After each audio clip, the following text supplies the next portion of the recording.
David cho lệ momon to boy ama ho he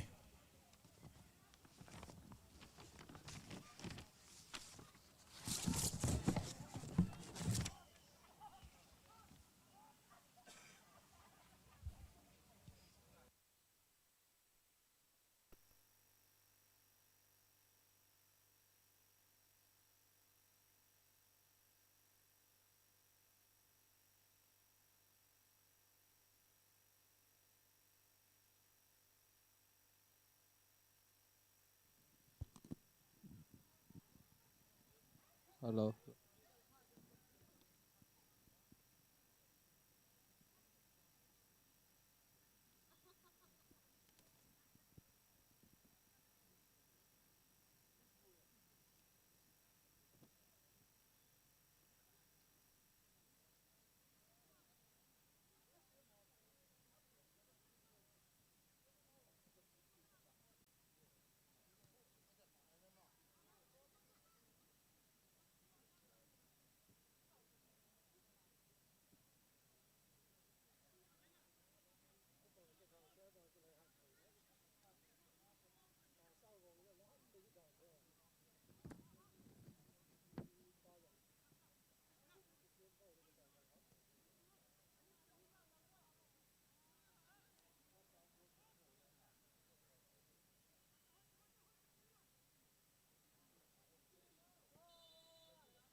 Hello, hello.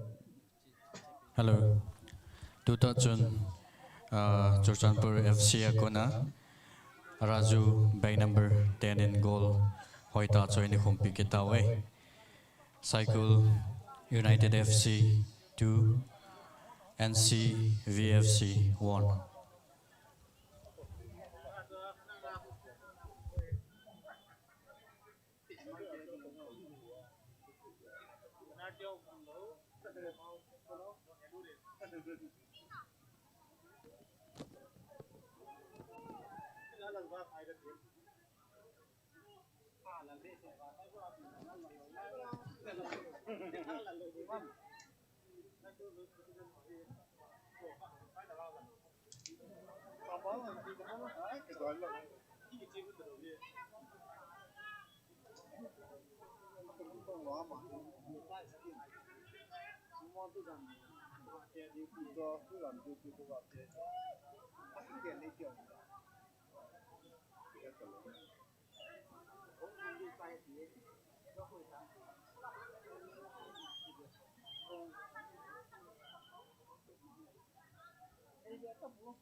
Hello.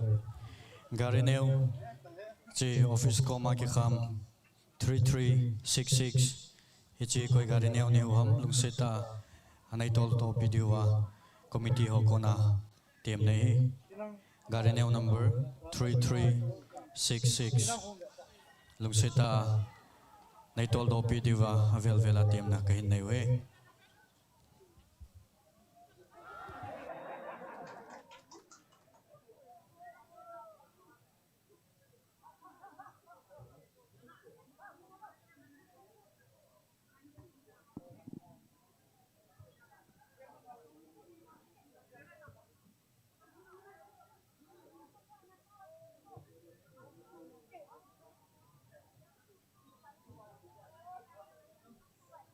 Nào nung lang tổ tân à, cái này phải cái này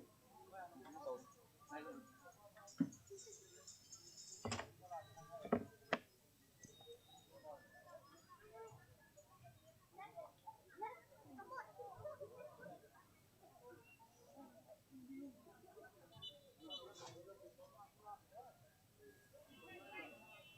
Nay pa na bola.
tututan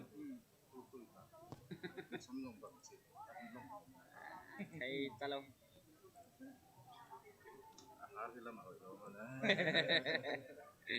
tay lắm mà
Hello. 2000 exhibition match NCV FC le SUV cycle unit 2-2 in goal ki khowin draw hitai.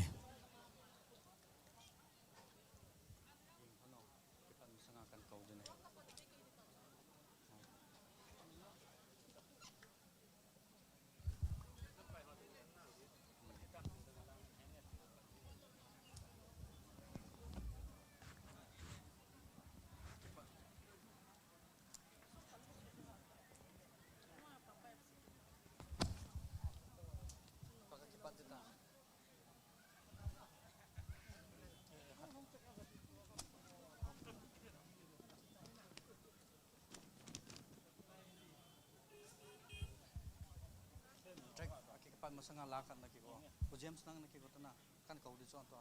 Natak ki suto. Ata si jona.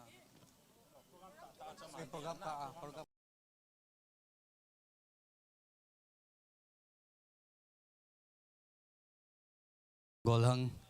golhang upa James Arjun aman lakat in sapi dewin. James Arjun ni ading akan vayum na cewa kun na bengote.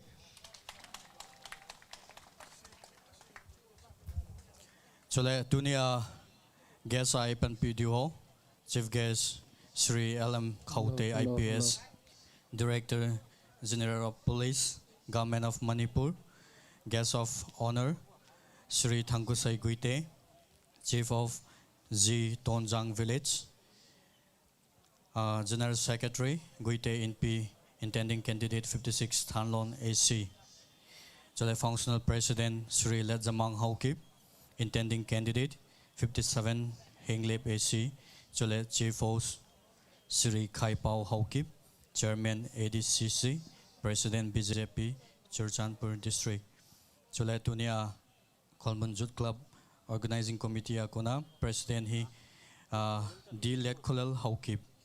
President KYC Secretary Kamjalun Haukip KYC Chole program hi neukat highlight in bowling cutting Hosi Pauline Com K. Kehitan Special number Miss Tracy Baite Opening prayer Elder D. Let Khojam Welcome speech Introduction of guests and presentation Mr. Lunjang Organizing Board Aman NAP Untin Chole special number Mr. Malsom Amahung Kitsaile speech Pu Hamlal Donor Chole condolence Awum Talaw Pu Saikam Galdo na yung inaypay dewi speech chief host Chole speech po SK family functional president guest of honor po Thangkam Lupeng ex ADC chairman Cedar Hills aman inaypay dewi Chole speech chief guest followed by inspection of the player invited artist Hoi Nunga Tracy Baite James Arjun Malsom Chole tunia match final match event home du chile Papa FC chole Simropia FC ama hone nei pidwin chole individual and title sponsor hi Alal and Joshua Motor Sisipu chole media partner 343 Sports ama ho he tun James Arjunin napat manluta chunung kilopi television ki paumente Hello. Hello. Hello. Hello. Hello. Abang zilesong mipite nasip sengunga. Hujian khabe momong kisu halnu ole. Hello chick. Hilate khabe kun tungole. Okay music.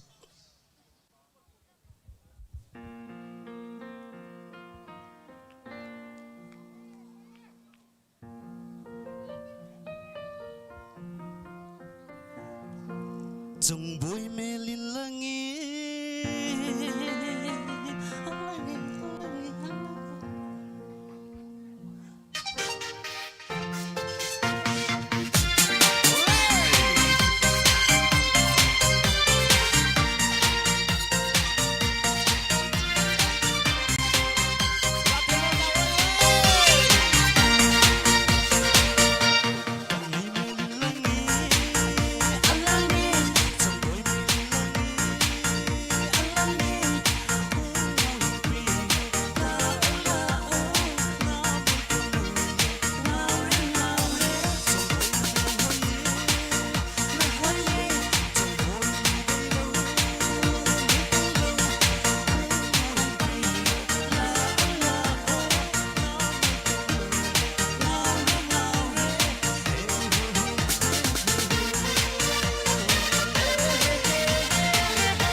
Hello. Kipaumen. Hello, hello, hello, hello, check, hello, check. Kipaumen. Po James Arjuna ko na langay tacho ingay tawin. Lungseta Simropia FC hiya, Papa FC ho chu lungseta nong kigonwa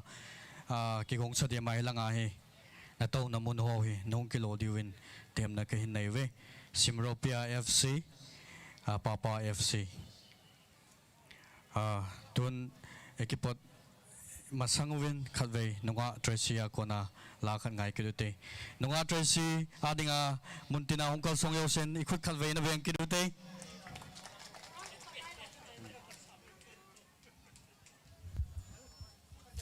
ichol heu jong le phachom chakhat inanga khom diwin ken teme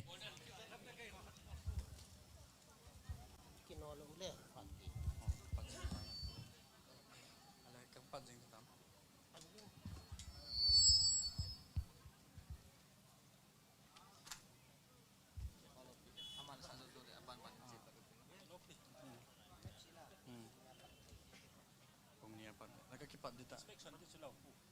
Ha? Inspection di lah. Suka sa di yan. Ako kaya sala.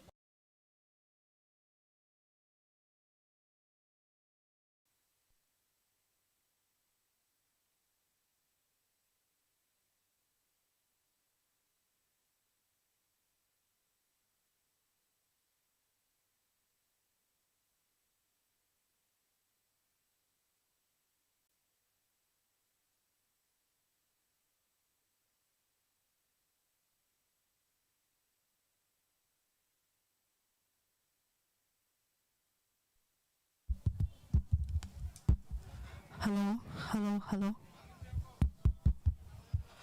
Puram kipat masanga hizi chun.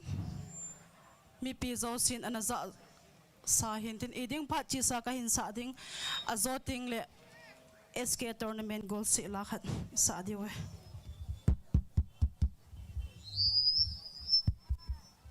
Hello, hello.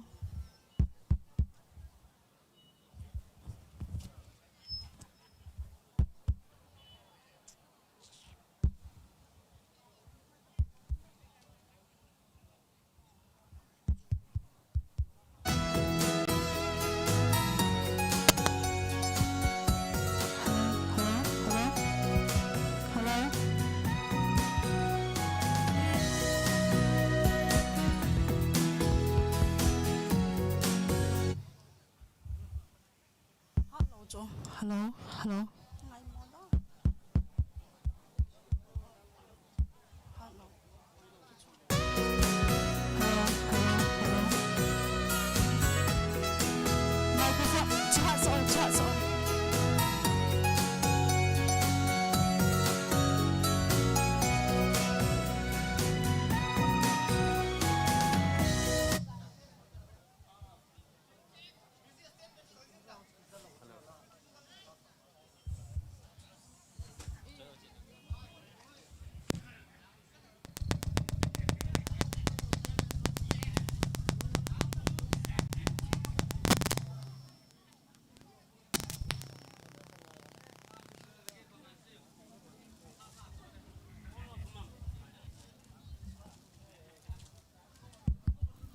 Hello.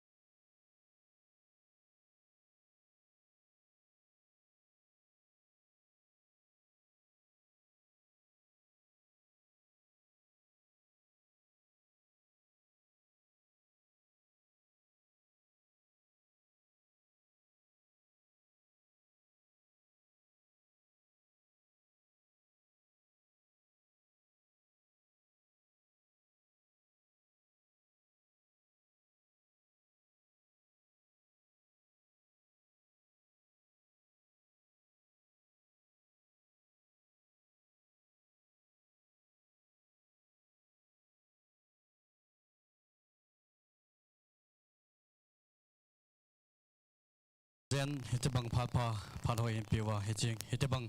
tournament mang thei dinga in koi pau pathian thangwa in umhen lang cho le tuni program ichil ha thaina diwin neukhat kaiman highlight in bol kating motto hile love peace and victory ahin the 14th S.K Memorial Open Tournament Football Tournament 2021 organized by Kolmun Youth Club ahin chole chief guest aipan pdu history LM Khaute IPS Director General of Police Government of Manipur chole guest of honor Sri Thangkusai Guite Chief of G Tonjang Village General Secretary Guite NP chole intending candidate 56 Thanlon AC hidingi chole functional president Sri Ledzamang HOIKIM intending candidate 57 Henglip AC Amanela PDU Hintin chole Chief OC Sri Khaipao HOIKIM Chairman ADCC and President BJP Churchanpur District chole dunia hosi keima Pauline Kom kahitan chole special number Miss Tracy Baite kegot sademin na umdingin kahintemin chole opening prayer Elder D Let Khojam amana inay piuntin welcome speech introduction of guests and presentation ni Mr. Lunjang organizing board amana inay piuntin chole special number hi golhang malsomin na inay piuntin chole speech po Hamlel donor chole condolence po umtalaw saikam amagyal do na phachom khat amana hinay pay dingin jong kahinteme chole speech chief host chole speech mama po SK family functional president guest of honor po Thangkam Lupeng ex ADC chairman Sadar Hills amana inay piuntin chole special number hi James Arjun chole speech chief guest followed by inspection of the players lungseta player hocho ready ina umdiwin hesa na kinay kini tun special number ay sa PD1 nunga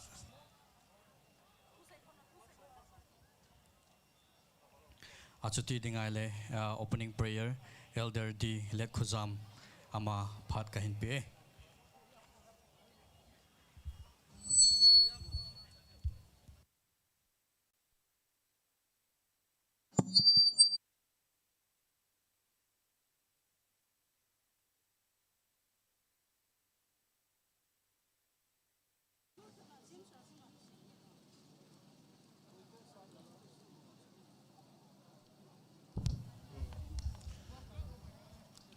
Jilave so piule now ibon savin pathen anga nakun so kewitin pathene nga panpi thumna tawna anamangu tiwe taw tiwe vanelation sema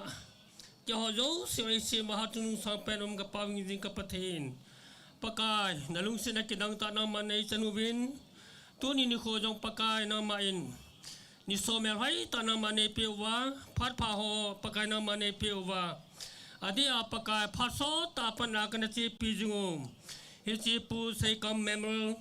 Football Tournament pakai chiang tuni ni kho tukuma dinga pakai achaina ni kho closing program te ho pakai pan thai ta nei koi ta je win na koma ki pa thu se na min thing lo pi ka thang wa win ne e ngai lu ka pau jing ka pathin pakai lung se tanaman tuni chi ka program ke man tanu program ho lam kai hon an phon do ho hi pakai boina hasan na cham lo hela chujong la gol me a ko nang boinam lo wa ta sa dam mo ve sin le kina ke bonam lo hela pakai dam selek ngai lu ta pakai program ho hi apana jotan ge pakai ka chela thin dingu win kalau wa pakai na ma hung jaw dingin na ko ma ka taw win ne he chikit jong la ka paw hin ding ka pathen pakai Tunia hepa hi tabong program tournament hi pakai mitam ta dingin pakai boina hasan jatom chumi han hi jong le ke ho adinga ki ngai lunna ki lungsena ki khotona sopi khan hina phon don le hi tabong god se lo pi ta ho pakai pangkhom thenei koi no ho hei jin hepa vel na min lo pi ka thangwa ki du win ne he Tony apakai adia hichi tournament pakai eh no buwa lam kai ho jo si jong pakai na main hita bonga pakai mi pi ho ho san jala aphan ho en dal ha wa kala wa pakai hita bong pa phan ho pakai lolin sa nga pan la ho jo se jal ni jong avel na min lo pi ka thang wa wine ne he alina par neo chen ka bon sa win pakai na man lagaw ni pi win lang ka program hai pakai na ma min lo pi na ding le na cha te ke ho adi nga pakai khan ton dala macha na program ho ka chai thina din win ka phan ho jo se le ke ho jo se pakai na khunau ki wob se in hi za chu e wing pu je su stamin thing panani ka ta we hi amen Ke paumin tau na chu elder dile khojama ko nei tawin tun special number nunga Tracy Baitia ko na ngai taute nunga Tracy Baitia ong ding to kilona mun tinam zo sen khan vei khut beng ute. Hello, hello, hello. SK tournament goal si tila hat ka hin bolovin chichu pu Wycliffe lo ne wina hin semin sponsor chu u chon lalin aman sponsor ai bola here.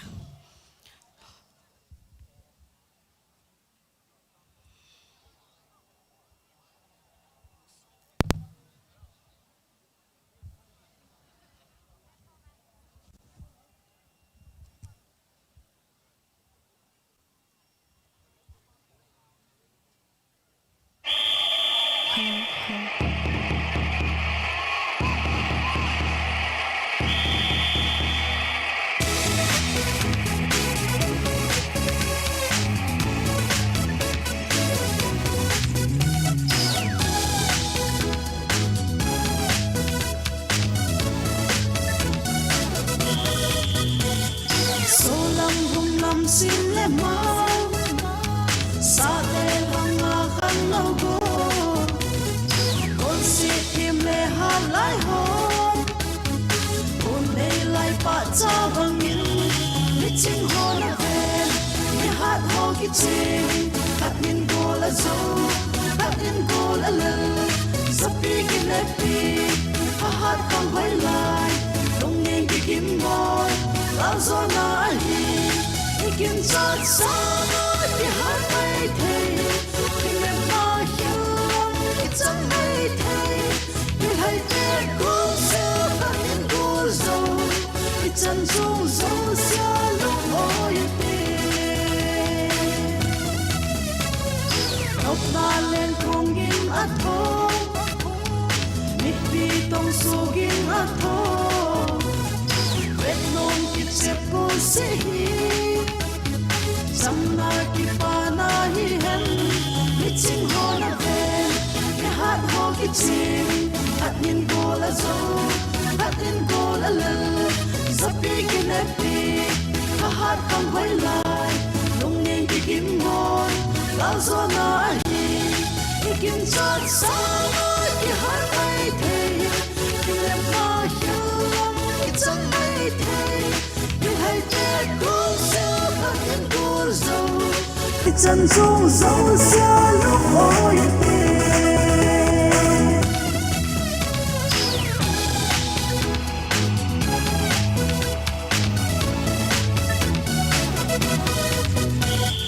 con mun len to no la ya SK tournament go se mitin ki pana ai hi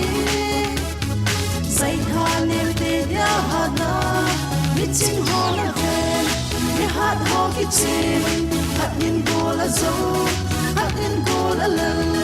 zapi ki le pi ha hat kam vai lai lung ning ki kim boy la zo na hi ki kim chat sa ki hat mai thei ki le ma hiam ki chang mai thei ki hai te kong se hat nin go zo ki chan chung zo sia lo oi te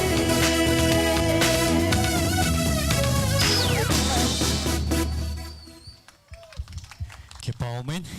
nunga Tracy Baitia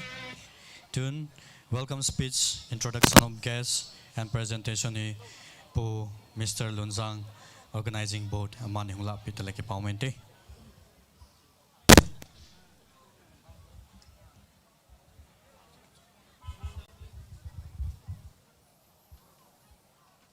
Zamta Pu Chief Guest LM Khaute Director General Police Government of Manipur Guest of Honor Pu Thangkhusei Guite Chief of G Tonjang Village General Secretary Guite NP Intending Candidate 56 Thanlon Assembly Constituency Functional President Pu Le Zamang Haukip Intending Candidate 57 Hinglip Assembly Constituency Chule Chief Host Pu Khaipau Haukip Chairman ADCC President BJP Churachandpur District Asom la segi veichanna asom la li veichanna pu S.K Tournament Jin guna ni hung la pe je na chung chewa ke pa thu kan sei ne he abanin tuna hung kalsong kukin pi KIC President chule KKL ho hin KSO chule nu la pa pi la pu gol la pai nunga gol hang ho jo si na bon chau chunga SK bu thalengin ke pa thu kan sei ne he tuni program hi achai chana hichi program ki chai yong le bol pe bol hung ki chem ding hin hichi ki chem na kina he apana pana achai chana hung pang chu ke ding de lachi dingin SK bu thalengin tip na ka hin ne ne he hito kil hon chun tunya ge sa hung la pi ho he kilpi neu cha cha ka hin pinom win amin kan pha dung ju ya hung ding dingin ka hin ti min he pu LM Khaute IPS DGP lung setanin din pi han lang le ki pa min te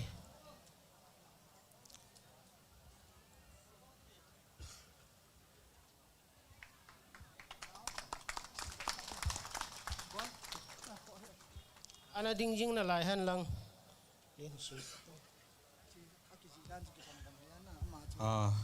hichia khutchoi pe lopita khadai nei pi na chungwa ang kiji in simdo inkating the 14 late Pu Saikam Patrick Henry Memorial Open Football Tournament Closing Ceremony 2021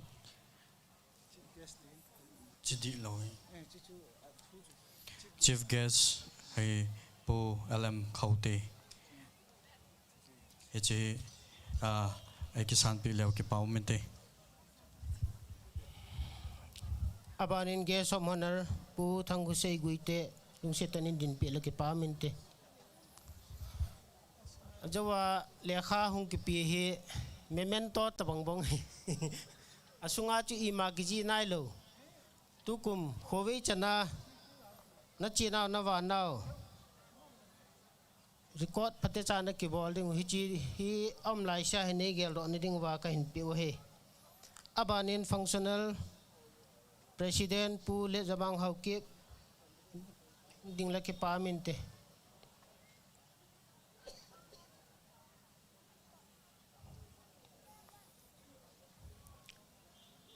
abanin chief host a constituency nei pa a khonei pa lentul nei pa he na ma he ama pu khai pa hung din pe la ke pa min te ama he tournament som le liwei channa he khat we yong fel khanai lo he guest ai local chief guest ai local VIP tai tu ni chanai la hin achunga ki pa thu sevin tunia ki pa thu se naw le lim na thu kai se na chanchu tante ki pau min tun special number hi golhang malsoma kona ngai ta leo hin ki pau min te golhang malsoma hung din to kilonin ibonwa khut na beng khom ki dute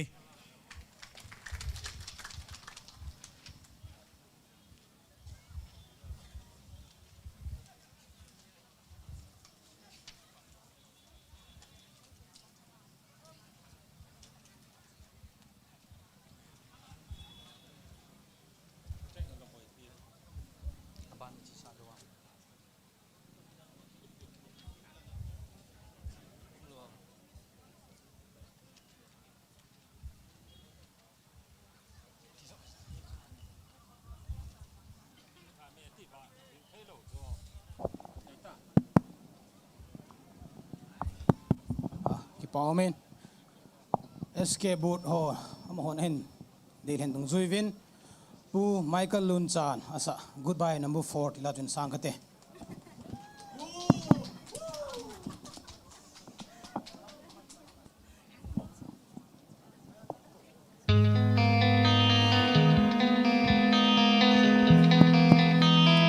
Hello, hello.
Hello,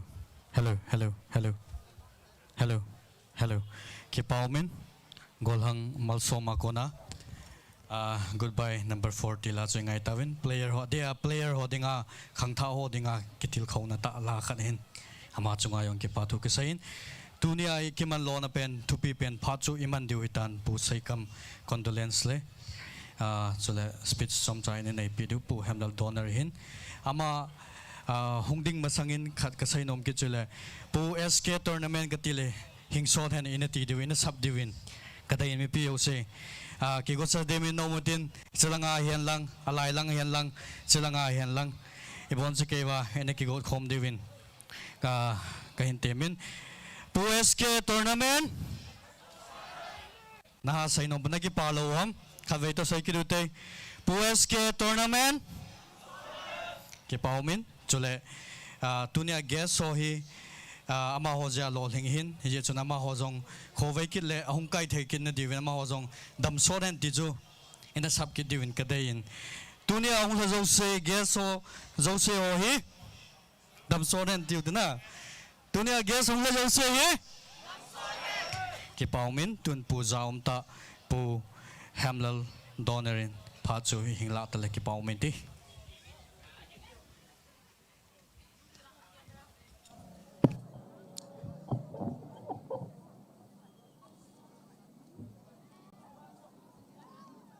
asom na li chan ve na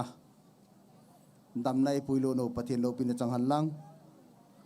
tunia ho sao paung ke khom chu ta le KIC hin chu ta le tunia jin gunai pan pi o pu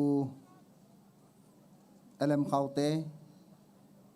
Chief Guest of Honor pu Thang Kusei Guite Functional President pu Le Jamang Hokip Chief Host pu Khai Pau Hokip Ama Hozanin Pathin Kathang Vain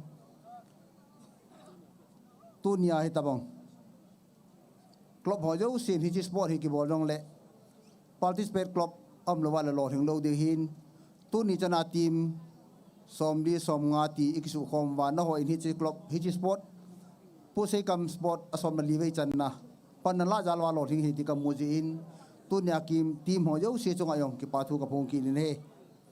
chule tunia ta bang lo hin na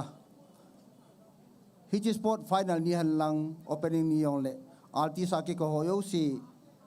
a hi in chuta le hichi muna ki ngai cha ki min pha ho yo si nong thei jing ji win jong ta ke pa in donor hinayalin ki batu ka phong kilin ade sanin hi chi khotul ho sa pule khosum mi ho chu yok si chunga yong ki batu ka phong kilin he tu ni chi som li wei chan na pu sei kam ama hi ata san na thi ta han lang yong le tu ni chana min pha thiam ji in ka ki pa en pathin ka thang wain hi chun tu ni hin amam ta hi yong le am tu nyang ki khomi pi ho yo sin ama gel do na pha chom cha neu tin chelanga jin gunai hung pi ho hian lang chota le hilanga to ho yo siong la ato ho yo siong dingo tin ama gel do na li bon chan chom khat zana nei dingo hin mi pi ho yo si lung se ta ni din pi wa chi ama gel do na pha chom chai mon di ko dole se man di kan ti mi ne ka ki pa e pha din mango tin tun ama condolence ama gel do na hin mong ka te ka ki pa e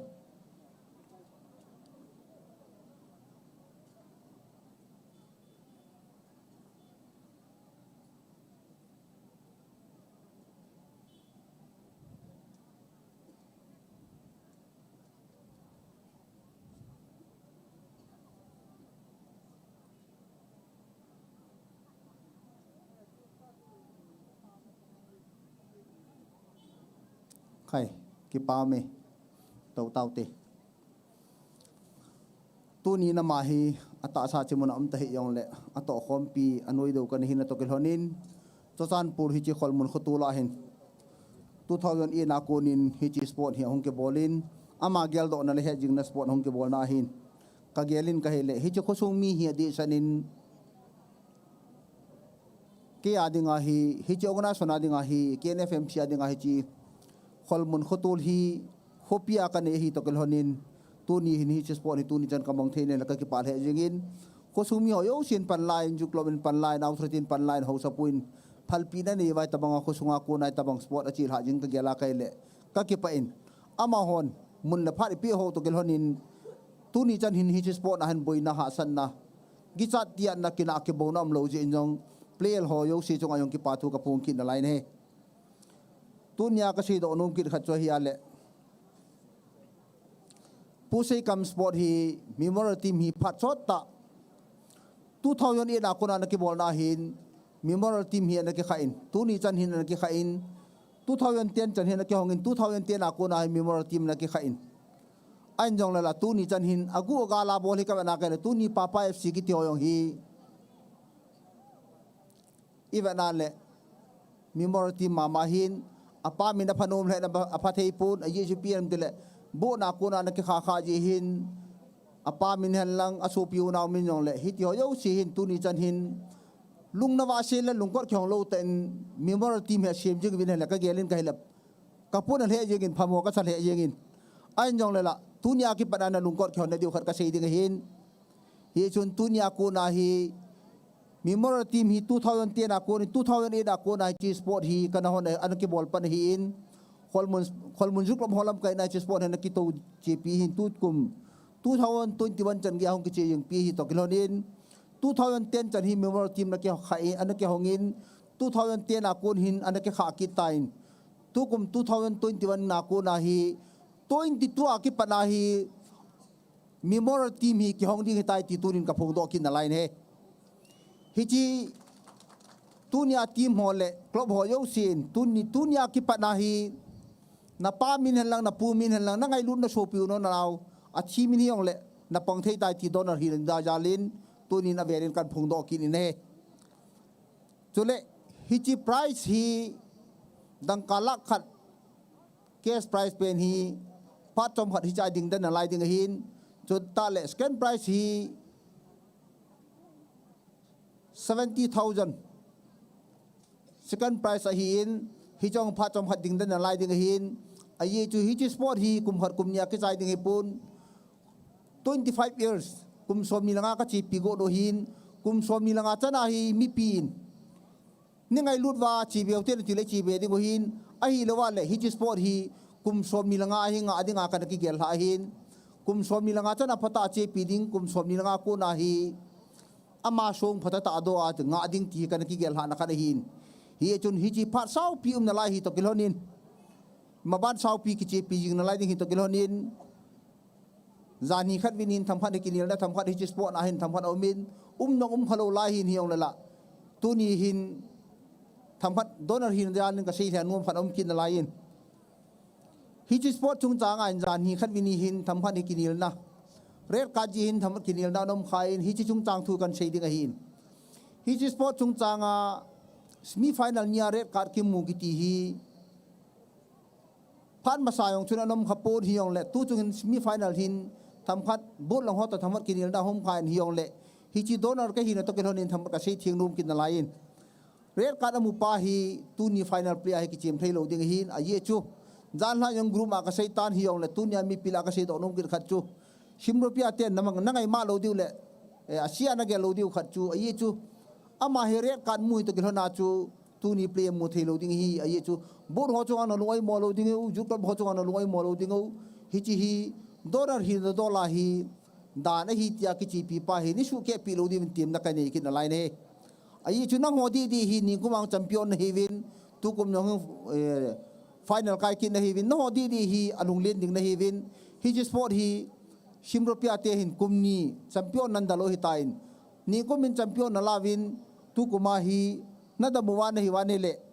na dal kin na lai hin ajo le hi asia na gel loading red card mu pa hi chapong chai na lai in yong lela ke dar hi ki su set pi loading bot lo honi ki thu pi naw to kilo na chu hi chi sim ropia ten chi asia na gel loading ti tunin bot ho thalang in ngai dam ka thu min hi chi red card mu pa hi ki chim thei loading ti to kan su thiang ni na he chuban le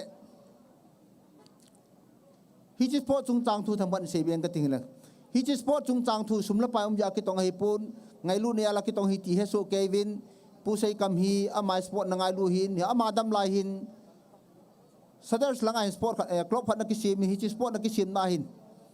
tom ngai ta na ki bangin he yong la ama chi nu hin amina mon pe ding ka dup lo je le tu ni chana min pha hi nang ho jal la tu ni club ho yo si ala min ki phathei ti ka he in ka ki pa in he chun hi chi sport hi kum som la kum khat ba na lai hi to kilonin hi chi sport chung changa hin pana ve la ni la pi diu ka ti movin hi chi oi pu sei kam memorial open football tournament hi chi sport chung cha koi ma al ha se alung hang akyo alung oi mo im lo di ti ong ka tim kin na lai ne hi chun ipi yong le hi chi sport chung changa hi umpire chung ka thei poi bor ho chung ka thei poi alo le ju club ho chung ka thei poi ale akunei te chung ka thei poi an lu han naw la se nam nong le tunya iki ngai dam di wen ngai dam ka thum kin na lai in ai chu chi sport he ban chi be ding na lai in iki team deu iki to shot tu di ti kan team kin na lai wen ka ke pa cha chu dan de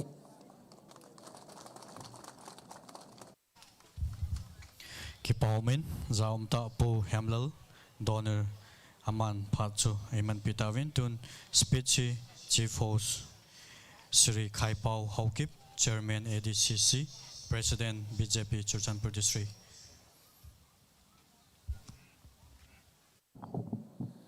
HOIKIM Memorial Tournament Hong Vayau Se Nabon Sawan Chibai Zamta Pu Chief Guest Pu Elam Khaute DGP Manipur Pu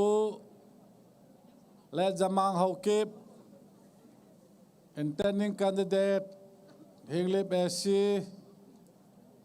Pu Thang Hosei Guite intending candidate Than Lon Chule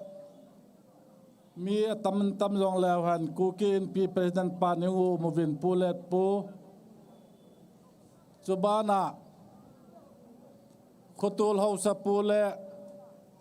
Khobu langa chairman pale Tunia Pu sei kamam talo hedging na kum som la kum li na sana final ni hung up jing ho na bon cha Kevin jana sang pen kan pe na hi tu ni hin igam sungu adin ADC hilai wai conscience headquarter ahibana tu hin alinzo saikot AC te denga jigun jivin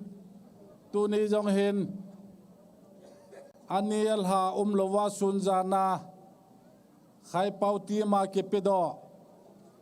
khai pau kai na nga ke pedo tamta tu ni hin kanunga kaung klon piwin kati mo hin ho kan van san hong diung le phanti hong ding do so ke wo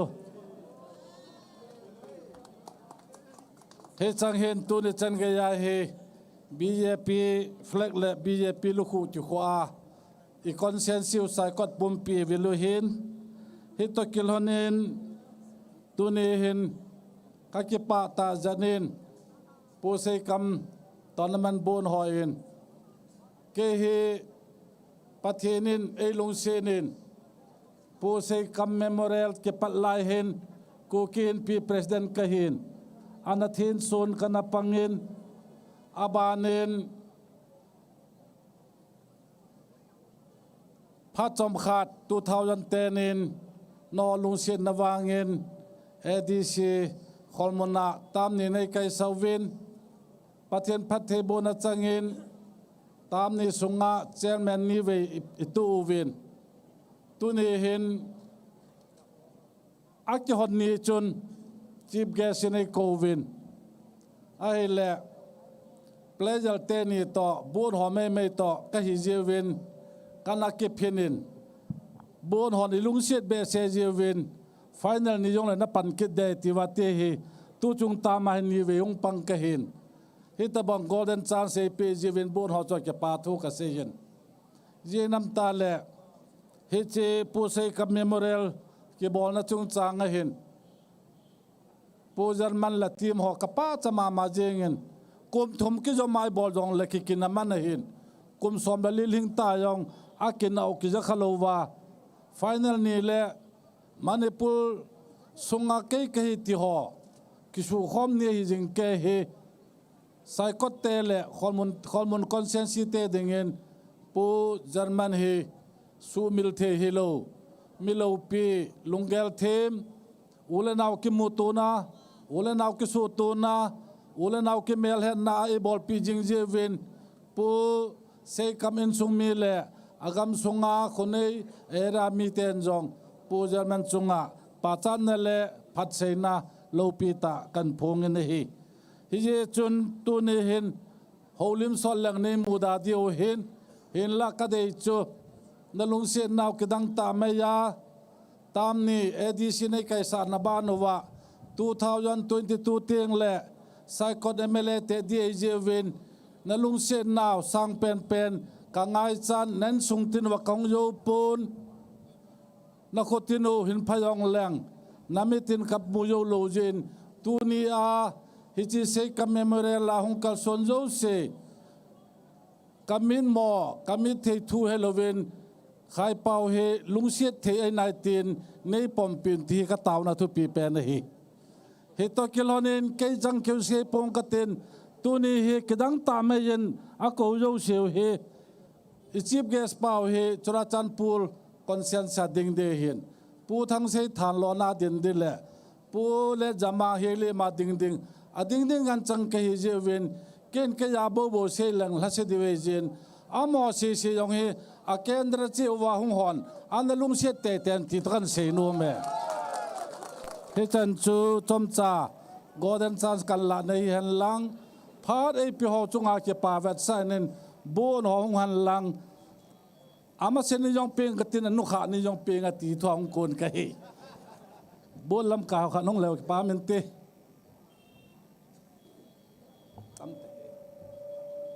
kaki pa e chanju tante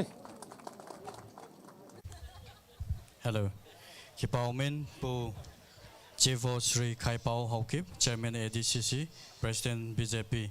Aban tam le hungkai te te in lang chule SK a alu zo se sumin in podo pi diwin zong ka hin te me. Abana speech pu SK family nangon phanman luta hin yung kala pi leo chun Kipao Min te.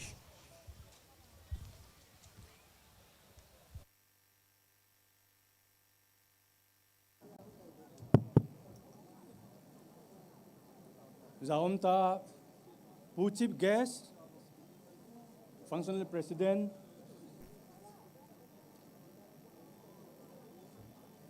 chule guest of honor. Ama sa penin, nule pate, stingle, zaumta ta, lamkai ho, SK family, thalengin. Ka ngai lut naw le ka za naw salam kan bolen he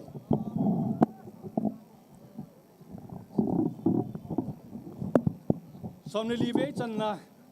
itama organize in bola ngai lut ne zala board ho ahin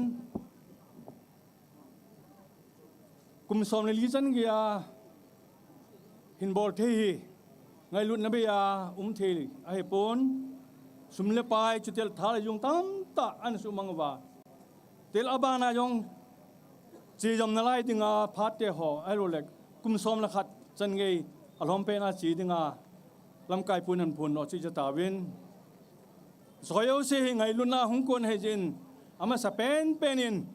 ngai luna ane jeवन avel vel ki pa thu kan phung kin an he tunin ke ho in sumi ho kabon in kong the povin phabe pi ko hong win ngai lu nei tain ni na lam to win in jong avelin board ho chunga ki pathu kan pung kin nei tampi selwin hitwanga organize hoi tai bol piwa board ho hin ama sa pen kum chun mi dan phat dunia hop thuma hop khat pun tin ka ngai tua hele pathen phat thei bu na ichangwin ke hong ka changwin board ho nga changwin akum community hin atam che chen athupi che chen he che hi hon thupi na helobin pathenin he che program ho he man cha ki ngai lut na nasata apun ding he ade sa entity ju ke ho in sumite de sa yong a hin ten le ka ngai chat pi pen tau se hin ye chun miu se organizing pun ho thilyo se kipana vesana ne yo po wing ting yong le neu cha cha kipana vesana kan ni nom wen amasa penin organizing board ho hung win lang paisa thom cha yong le kipana vesana kan ni nomin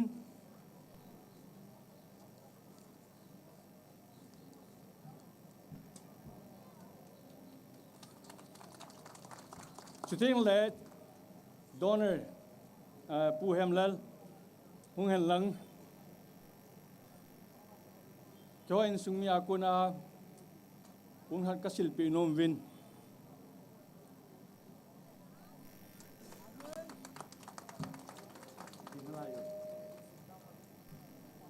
Chuting le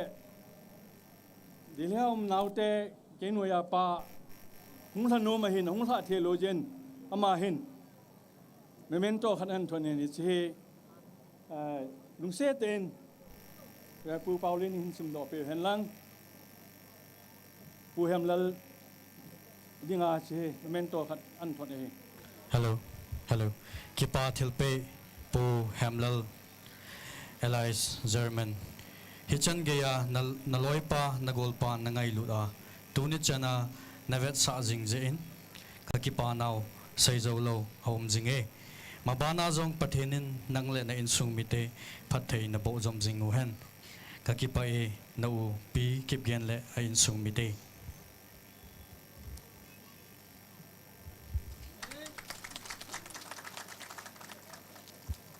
chan chu tan te kakipa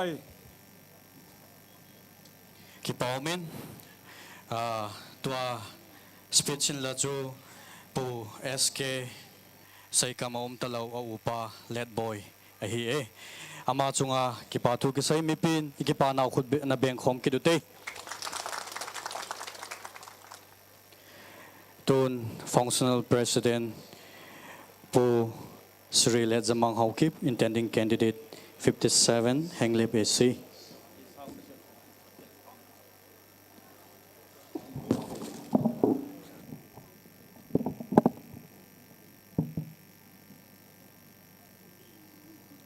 Zana sangta pi dingalom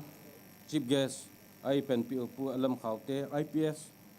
Director General Police ahin guest of honor pu thang se guite General Secretary guite NP chief host pu khai pau Chairman ADCC le President BJP Churachandpur District pu let pu HOIKIM President ku KNP Churachandpur pu hamler main donor S.K Memorial Trophy Open Football Tournament pu CEREMONY family member ho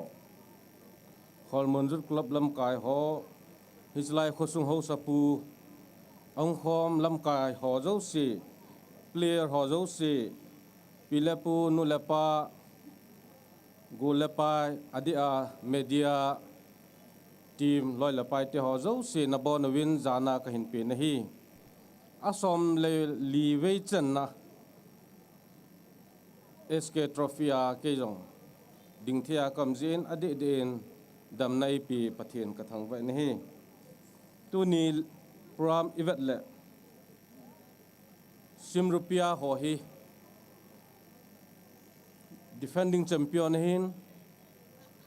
tunia final ki chim ki dinga event le ama ho hi official ai lo wala alam kai te di wahin final champion trophy leave a ball thu chu mahin hi chan final pe the dinga ama mu hi pa cha na sang ta pi win ade de in event kit le papa fc te hi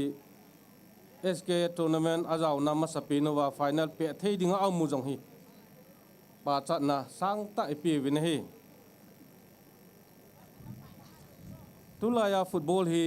khang tha tam ta in Kerala simna ne hitan professional ani hodi di line danga chi sanga ain chen ki simna ata sadam theina chule anam a society choice sanga panathi hitan to na hipun serious ta agim nei ta ki gunani ya echi tournament ai lo le sports ai lo le hi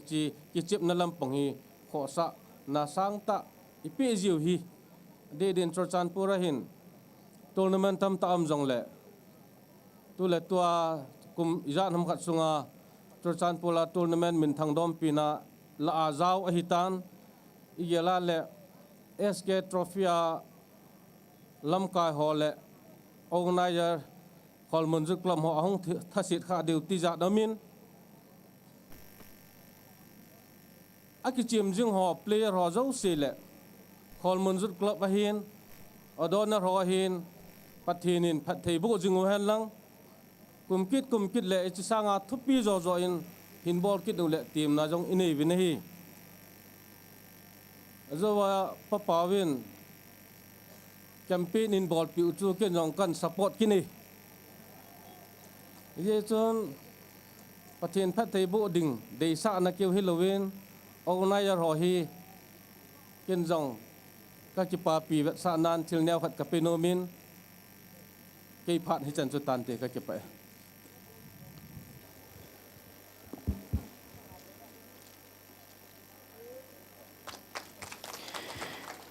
Kipaumin functional president pu lezamang HOIKIM abana jong nangjong hong kai te kiding chalai muna na hong kiding S.K tournament hitampi anen kithopi kiding jong kain team kide tun guest of honor pu Sri Thangkusai Guite chief of G Tonjang village aman phading kila intin ama hong kichai chaila anaki gingdinga pu thangkam lupeng ADC ex-ADC chairman Sadar Hills Lungseta pu zaumta guest of honor Sri Thangkusai Guite na phat yung kila piding kain kawe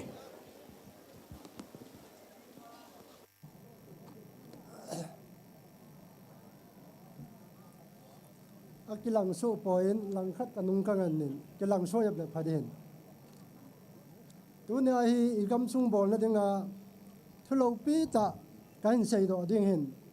masanga nan tonga ani tong phalo wang chu acho khai de hin amasan HOIKIM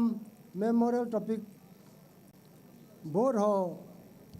kichep jing na dinga amun nom ta pero holmun ho sapu kai na che bai khan bolin chule tunia HOIKIM memorial open football tournament na hong ki khom chief guest apat chief hostan chule ape dinga zur kolom ho game ho zo se na bon chawin kangai lun na salam khan bolin hey tuni hin sainom tampi kanayin HOIKIM memorial tapinga haulim na ko na igam ipyai sem phadam ti ka sainom hin football pe ho na pe ting le lunglu tan gola khum dinga pe wahin apam lang le ot sa ya pe ro dinga ha pe lo wahin ahi le e ho hi ipija igam sungwa dinga natong vai hom emela ni tel masan hovin hengle herko tala ko na chochan pulchan hunna dinga ebola pon no yami na kison sa na la ham ti ka sei no ma hi เฮียจนบอลเปะฮอนโกลาเปะลุดงาลุงลุตาเปเลอีฟันเอาจูให้ละงาอีเปะมองหำตีจูก็ใส่นมเฮียจนตัวหินอินตั้งดึงแคนดิเดตหินอิโซปิวผู้เล่นจะมังไม่น้องกีตาร์ด้วยอามาหินเฮงเล็บสุงาฟันเจ้าสีอุดสายเปรอเราดึงาโอเปนตามีลาเปลุดงาหงกิสาหินเฮียจูผู้เล่นจะมังหินนันดิวดวันนั้นสุกิมพัดดิวก็ได้ยาฮีอาฟาสานอามาvote campaign in Burma Sangati. Subana, Bukai Pavina Pataya, Japan, Kasam Toto, Mayahin. Amani min Pu Elam Kaute, Amani intending candidate Ampon. Kaini vote a hall Pidam Katila, Ukai Pavan Pataya, Aban in Hall Toto in Katim. Abana, Pu Elam Kaute, Jotan Puladinga, Kumtala, Sirkan Hong the Hin. It's about Todinga Hunkisa and Emelea. ตูบางจนสิอองนายปอนอาลูเทนายปอนอามันจจันปูเอซี50จจันปูลันโลพันเลยนาลาตุยลงเดียวลำเปียกิปาตาตาลงหอวุดวายฮอนอาคุดเบียฮาเลลูยาติหอคูสุมังดึงอาหงกิปาในเยจนปูเอลำเขาเตยองจจันปูสุงมีนายาวเขาเลยลุงเสตาอามาฮิขัดไปหินสุลิงาอีกำสุงว่า development พัฒนาหินบอลลิงอินอามาคิดเตมาเยจนอามาเห็นสุดถึงแล้วจนตีจูก็ได้สานาริโกยสิกันบอละเห็นจุบานาแกยังทานหลอนอาดิงินก็กิสาหินฮิลายยังอินเทนดิ้งกันเดียตินหินจีดาววินก็กิปามาหินทานหลอนคนเอเมเลกาเตก็ปอหินเอเมเลฮิโกกหินสินองนายปอหินก็ลุดเทนายปอนกุมทาเลสินอนเลเอเมเลดิ้งกหินตุยลิลงเลยสันลังไอ้เราเลยเรามันยังฟอลคอนละลำปีกาดีลุลอคูอาร์กัตระวังน้ำเสด็จกิจโลกไม่เที่ยงเลยกาดีนบตาไหลเที่ยงดาบอลเตะดากิเต็มกะหินเยจนทานอนลังกามิปีฮอนจังน้องเจ้าเขาเลยนิสุมิลลว่านินโฟจิงดีว่ากันเต็บสอนในเวตัวนี้หินโนมินโซปิเตฮิตบังโกลเซอัมนีเลหันอีพีอากิท่าเสียมนายปัดกิทำตีจูทุปีในยีดิมันก็ได้ยินผู้ใช้คำ memorial ต่อปีงาฮีอีพีพามิจิลรอเดียวตั้มปีมินกิงไงลุนนายจิลรอเดียววามินกิลุงเส้นนายจิลรอเดียววามินคิดให้เราเอาเสียว่าฟุตบอลตัวอีเปะมังทาวะอาหอยกิท่าปัดเดียวก็ได้ยินตัวนี้สิงห์คอนเซนซินักโคฮิวินนมโมกัสเทมินเอ้าจจันปูลานาคิโตโปโปเลคอนสแตนซิงกุกไม่หินกุมหอฮีข้าจงสมิลโลกันโคจีวินอาเจจูสิงห์ทานลอนลำกาสายกดเฮงเลมฮีมิโจมุมโลป้าขัดชนบ่ฮีเจ้าจนกิโกโซแกอยู่หิตินโคโซแกอยู่หิตินแม่ป้าอย่างนั้นความโซแกอยู่หิตินอาซาอย่างนั้นความโซแกอยู่หิตินจูตัวนี้ฮิจิปูเซกัมเมมโมเรียลOpen tournament ahi mipi kan tip na nai win aje chu aki khan thei yum powin aki ho thei dim powin ye chun support ball khom win thanom tan i win ipai vet do diu ipai jil do diu le kha thema professional tam ta yum ta win development phada tong linga professional hi mla ho om nai lo hi ti chu ilawa kan phon do hi tu yang pu khai pauเอาอุปเทนอากาศเตยได้พัดเทกับบัวหิน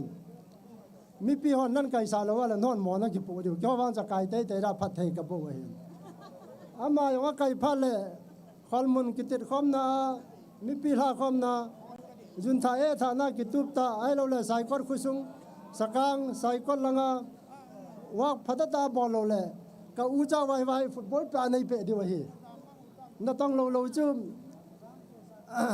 คำสุ่มไม่เป็นในเปะดีไว้ยังเฮียจะตัวนี้เห็นอินทันดิ้งกันเด็ดปูและจะมังโตเกย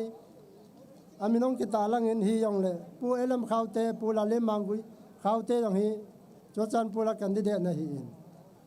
ปูใครปายองใส่ก็นาดากันเด็ดนะฮีเฮียจุดกันเด็ดงั้นก็ฮีวินะเห็นละปูและจะมังโตเกยเซ่ฮี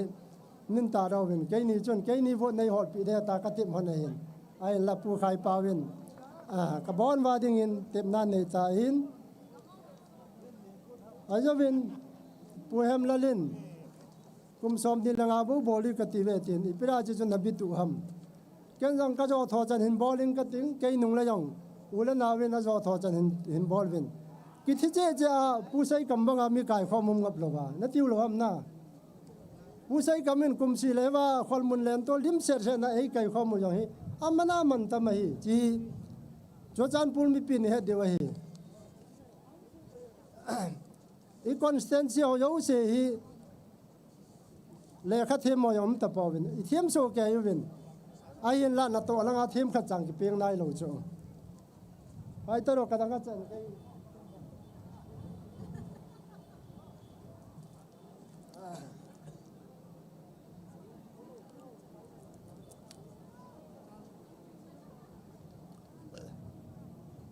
เฮ้ยจุน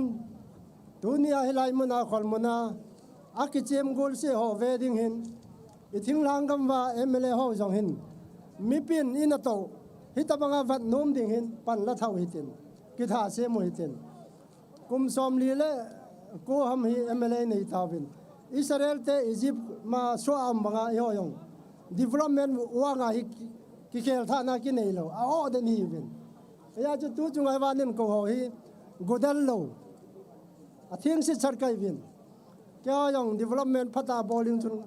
ก็กินอับเจวินก็ฟิลก็กิสเจวินยาจงกิสาไกวินก็กิสานะบังว่าจู development ของหอยโลเลยก็ตอดโลเฮและจะมาอย่างเกนี่ว่าก็อุจจาฟุตบอลปากก็เปหันเดเฮ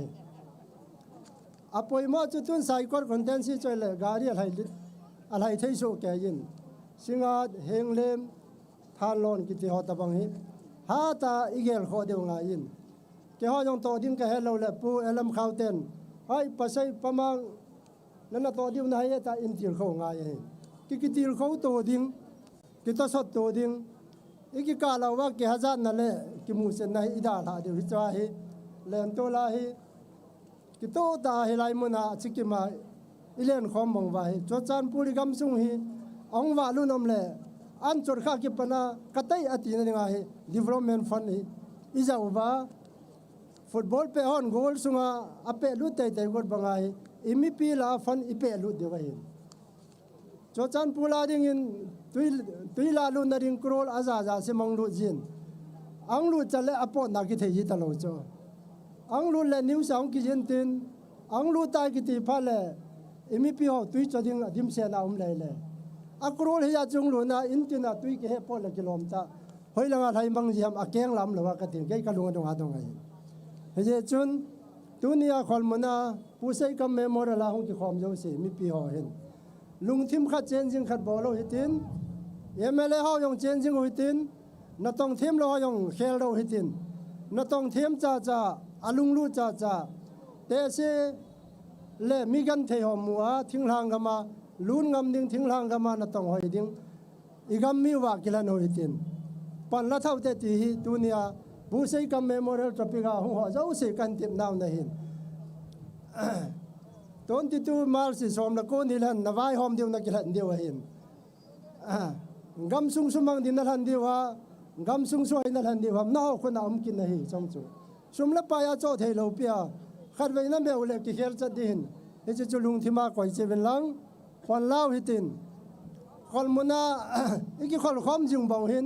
โจจันปูลาลุงเส้นนั่นแหละไงลุงน่ะกี่คนคอมจงเด็ดจูดูน่ะโจจันปูนมีปีกันทิพในหินใส่คนละกำเตียงและใส่คนละกระเป๋าวากระเสียหินคนมุนากำพละคนมุนกระเป๋าวากระเสียหิน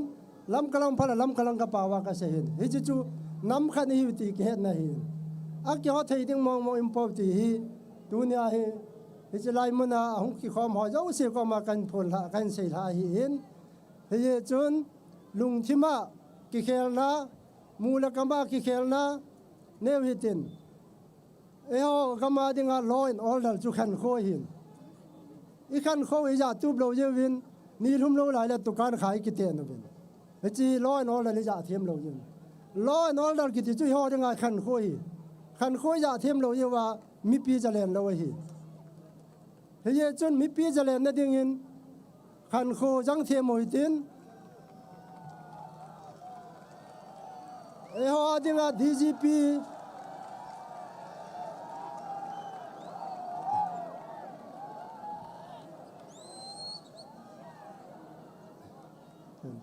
họ dinga DGP IGP kiti chu canon no ya cabinet ho general no cabinet ho pu sem tin thang no ya cabinet ho pu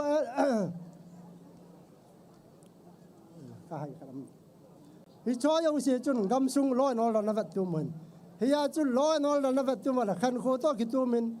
i gam sung na vai hom ngai kang po pilang lu jong le zalen ta che diu cycle hom lu zalen ta more tiang long pal cho chan pul e ho le ho ki cha win hi chi su be u pha dai e ho le ho ki cha midang ki cha lo chi thil kho ta hin chi isu be u ngai he ya chu igam sung wa nam si pa hin lo no dal tu ai win adang dang bol be da he te to chang se hi pha ta tan ki su tu mo hitin ke no ho yong ke no sung be go hitin su tu mo hitin yêu pe phải sinh nhung bé của tiền số tu mùi tiền, ama họ dùng lang phong đào phải năng, mi pi đào phải năng.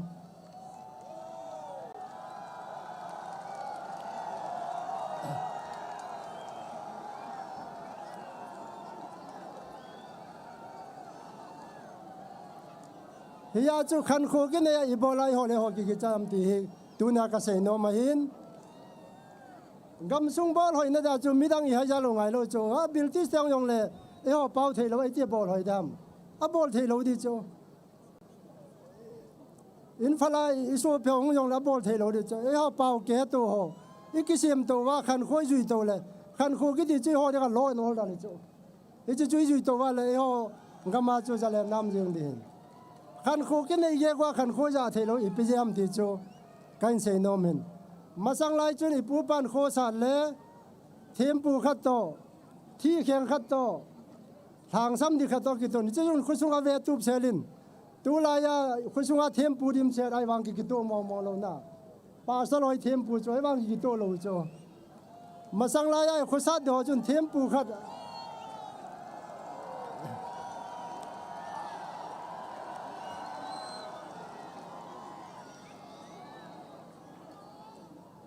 he je chun tu ni hin kan choi khat pon baจะบอมขนาดนี้จีป้าจะบอมจะโหอีวินอาสันจังมุตินอากางมุตินอาวามุตินอากุ้งขนาดนี้ป้าจะขัดจูทิ้งพุงขัดจูอากุ้งขนาดนี้อาป้าวางอาสันปองไม่จูเฮียจูอีกำซุงว่าอามีมอยังมุตินอามีเทยังมุตินอามาวางขันคุยาจูกินไอ้ดำเดียวเฮียว่าเดี๋ยวล้ออินออลดาจูขันคุยขันคุยกิจตัวมุตินนุ่งพุนกิจตัวเราหันอีบอลาอีกได้ดังไงอีกตัวหมอเดียวคำที่จูตัวนี้ไอ้ขอลมุนไอ้อีกขอลจึงดีว่ากันเสียเห็นอีว่าอีกขอลทุบจัดบ้างน้ำยาสีขอลตัวหมดเองสุยาเป้าได้ที่จูล้อนอลดัลตัวน้ำสิไปหอนะเฮ็ดดังกันเสียเห็นห้องสอนลักก็สุดทุบยาวเป้าเองเนาะนอก็กิจใจเองอาจจะนอน้องปันสมองง่ายเฮ้ยจนตัวนี้เห็นตัวนี้ลุ่มไก่เสียอย่างละสิ่งที่กันเห็นไอ้วางละจีบเกสิมันอะไรอันบ้าเสียตรงเห็นข้างดอมกระดิ่งเฮ้ยจานเห็นใจกระดิ่งผู้ใช้คำง่ายลัวตอนนี้มันปอนทอตากุมสมและกุมลีจันเห็นบอลรอบูรอปันปีนาเห็นในกระดิ่งไก่วางกระสิมเจกระเปียอย่างอาจารย์กระเสยเจเห็นตัวนี้ตัวกุมจนจีบเกสิให้กงนาว่าสังสมงานกันนี่ปันขายตัวนี้ลักขันสวยดีกตีเลยภาษาอินนัลุงเสียจอมที่ข้าวเป็นเด็กกตีนอยากจะตัวกุมชุงว่างห้อยไหลมันอันนี้ก็ยังเลยจนสังสมงานกันสวยดีอาเจจูเล่นดาวเตอูจะมีมจังขัดเขียวมาเห็นอยากจะกระเป๋าเยอะเสียเกียงเสียดมลอยละกระเป๋าโกนเห็นขอไปวางเลยทานรอหน้าสินองคุกันโลได้ตาอินในก็ว่าเลยลักลีลังอายองไม่เที่ยเรื่องกินเองบ้างอาบุลกับปันน่าจะน่าจะขัดจีเปียหินขัดกระตั้มเปียขัดกระล้อมเปียเลยได้สะสมในกระบะที่อยากจะตู้กุมบุลจนสร้างสมงานกันที่ปันขันอยากจะตู้นาวสร้างสมงานกันจนอาก็มาส่งกระไปมั่งเดียหินอยากจะปูจัลมันหงละเลยก็ได้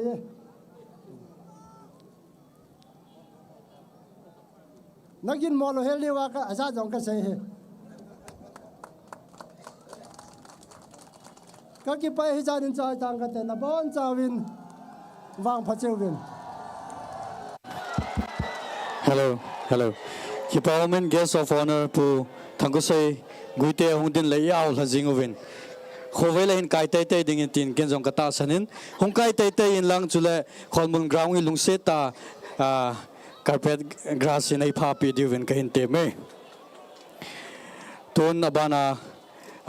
speech sai nai pi diwa pu thangkam lupeng ex-ADC chairman Cedar Hills among ki chai chai la James Arjun na ki ging dingin ka hin te me.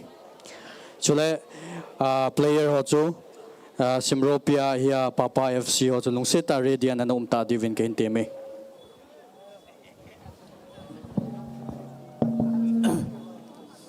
Kakipain tunia jadi ngakilom pu chief guest of honor functional president chief host amasan jana kapivin abanen kholmun khosung hausapu hin jutklom ho hin namsung alam kai ho hin CSO lam kai ho hiwin chule participating team so hiwin Cycle United Veterans minin ka jana ule ka ngai lunaw salam kan bolin hi kakipawin thu tam ta sei loading ka hin S.K final niya hitabang mitam na la ke ho Cycle United Veterans kiti team ke ho jong nei min chon sawa nei ki chep sawa an le tu yang tuita nei bol pi evin na chungwa organizing committee ho chunga SUV minin ke pathu ka sei ne he tu ni final ni hi jen thu tam tai se ai le koi manangai nom lo dia hi jen ka chi pa nau ja le hi ji SK trophy ka support nau vet sa nen ke hon jong ki thopi na khan neu khat ka ki thopi diu e chu committee ho ala thei khat ni hung la pi vin lang ke ho phat a chen hi dai tai ka ki pai Ki Parliament pu thangkam lupeng ADC ex-ADC chairman Cedar Hills introduction khat kan nei nom cho hile pu zaumta pu David Hang Singh vice chairman KNO lukseta nom na kon ning din pi le chun ki Parliament te ama dinge khun na bank ki te tun pu James Arjuna dinga khun na bank ki te pu James Arjuna ung ding to kilona kharvena ute Hello. Marcos von Neukan hat sadena. Tu lai bon na tam siang ziain. In falanga kong le ILP ten ban hing bol. Lanu mel muding kine ma chan pula kong le ZC ten ban hing bol. Manipur ban zianang khen le pukhai pau ko ma kang gen ding chi lang saning e. Hello. Okay music. Hello.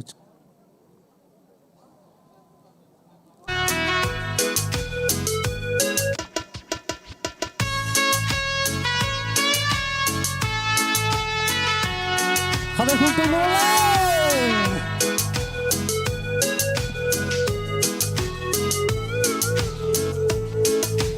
Tulai ma ni pulpidan ka ele. Ikipum katina penuban bolding. Bansoti ibole song ki walau. Nunganu ki hian nang bop hi in falanga kang kaile ayal pi tin ban hing bol kaila hing leng thoi lo ngai nu mu di kin em in chur chan pulang ka kaile ZSC tin ban Manipur ban zia nei hian le khai pau ko makang gending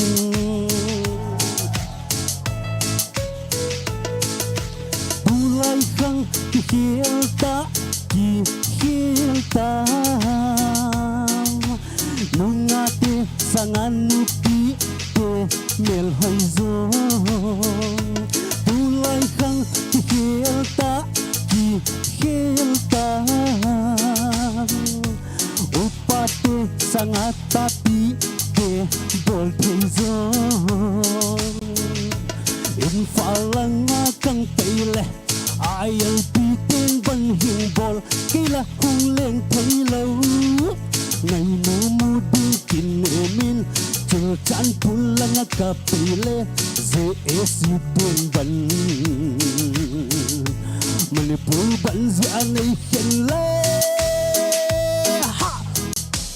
zaman ko makasiding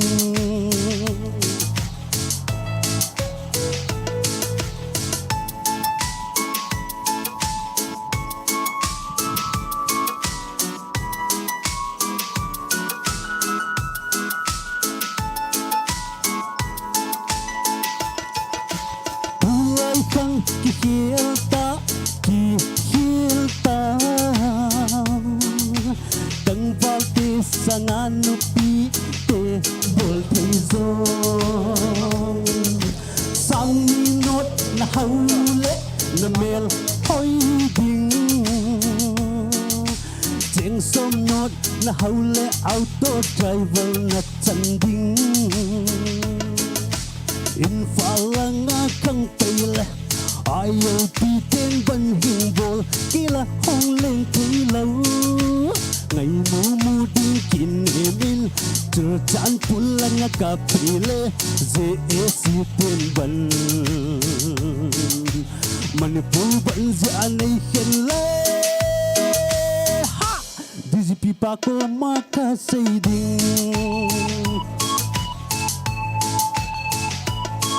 Tagipay!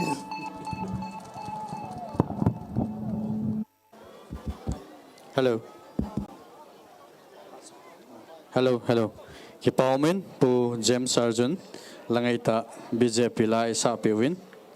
Long seta into team ho chulanga nihong ki goal pilaw chun kipaumin te Simropia Papa FC. Long seta lang nihong ki goal pilaw chun kipaumin te Simropia FC Papa FC. Long seta lang malanga nihong pilaw chun kipaumin te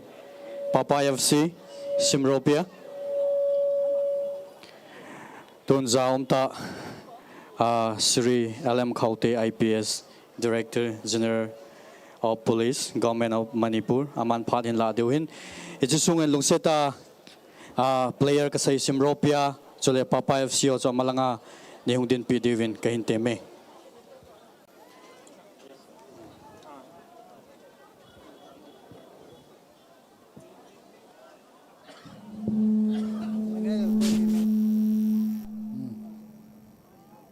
Kathugen dehi minute ni sunga kachai dengai tuni 14th HOIKIM Memorial Tournament football tournament functional president ong panpek pu le jamang haukip social worker chuto pu thangkhosei guite guest of honor ai panpek kukin pi president pu let pau let pu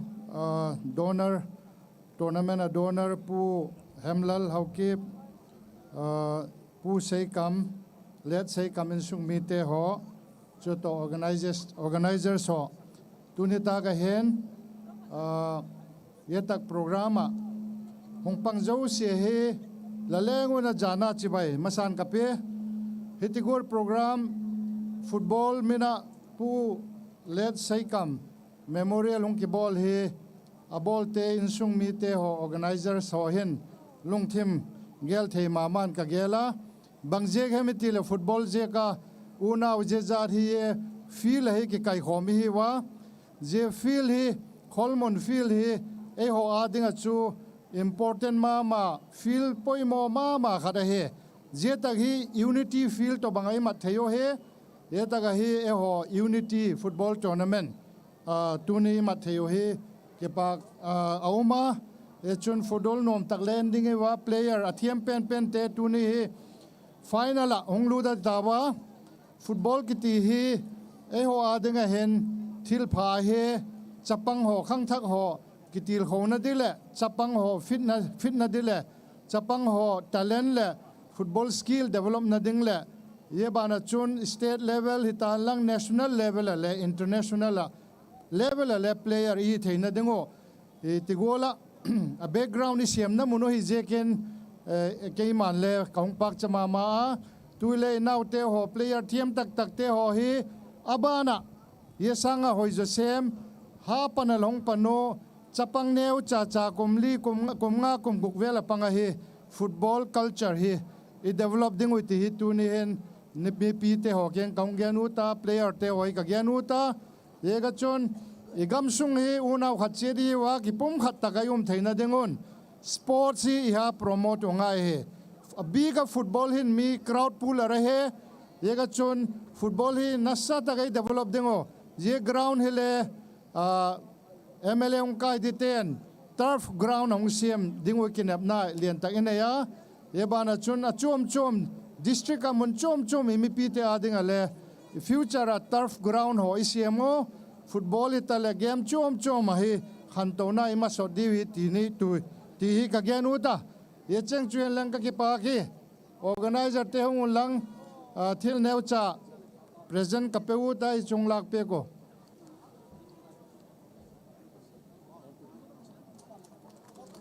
all the best กับกิปากี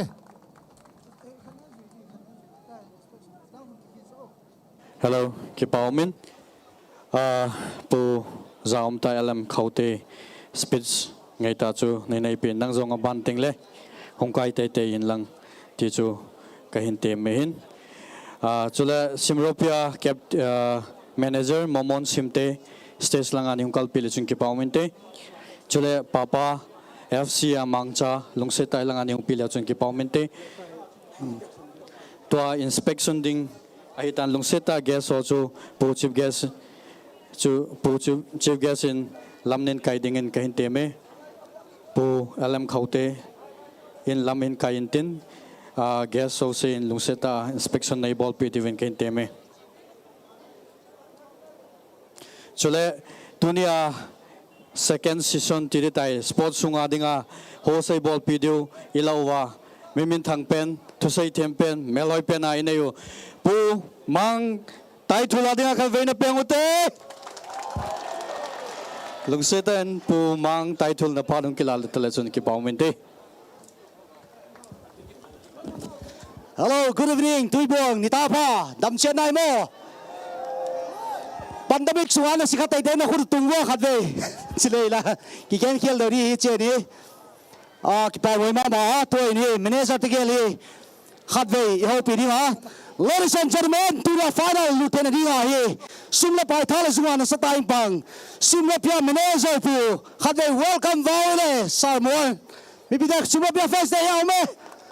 Okay, abana.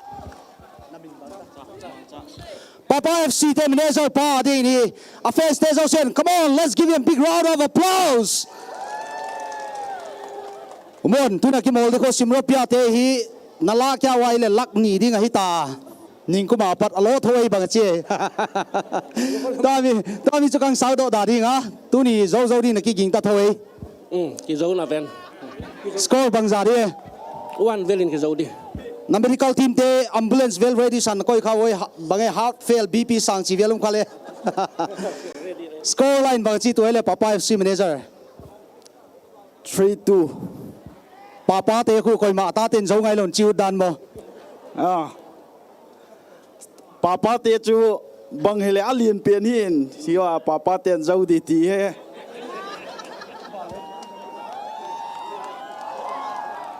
Okay. Nogel bangzai na kibet di wale manager tua khala cement mahazon lam ka ria top mahazon khala Papa FC to bangzai na kibet di wale bola te question here.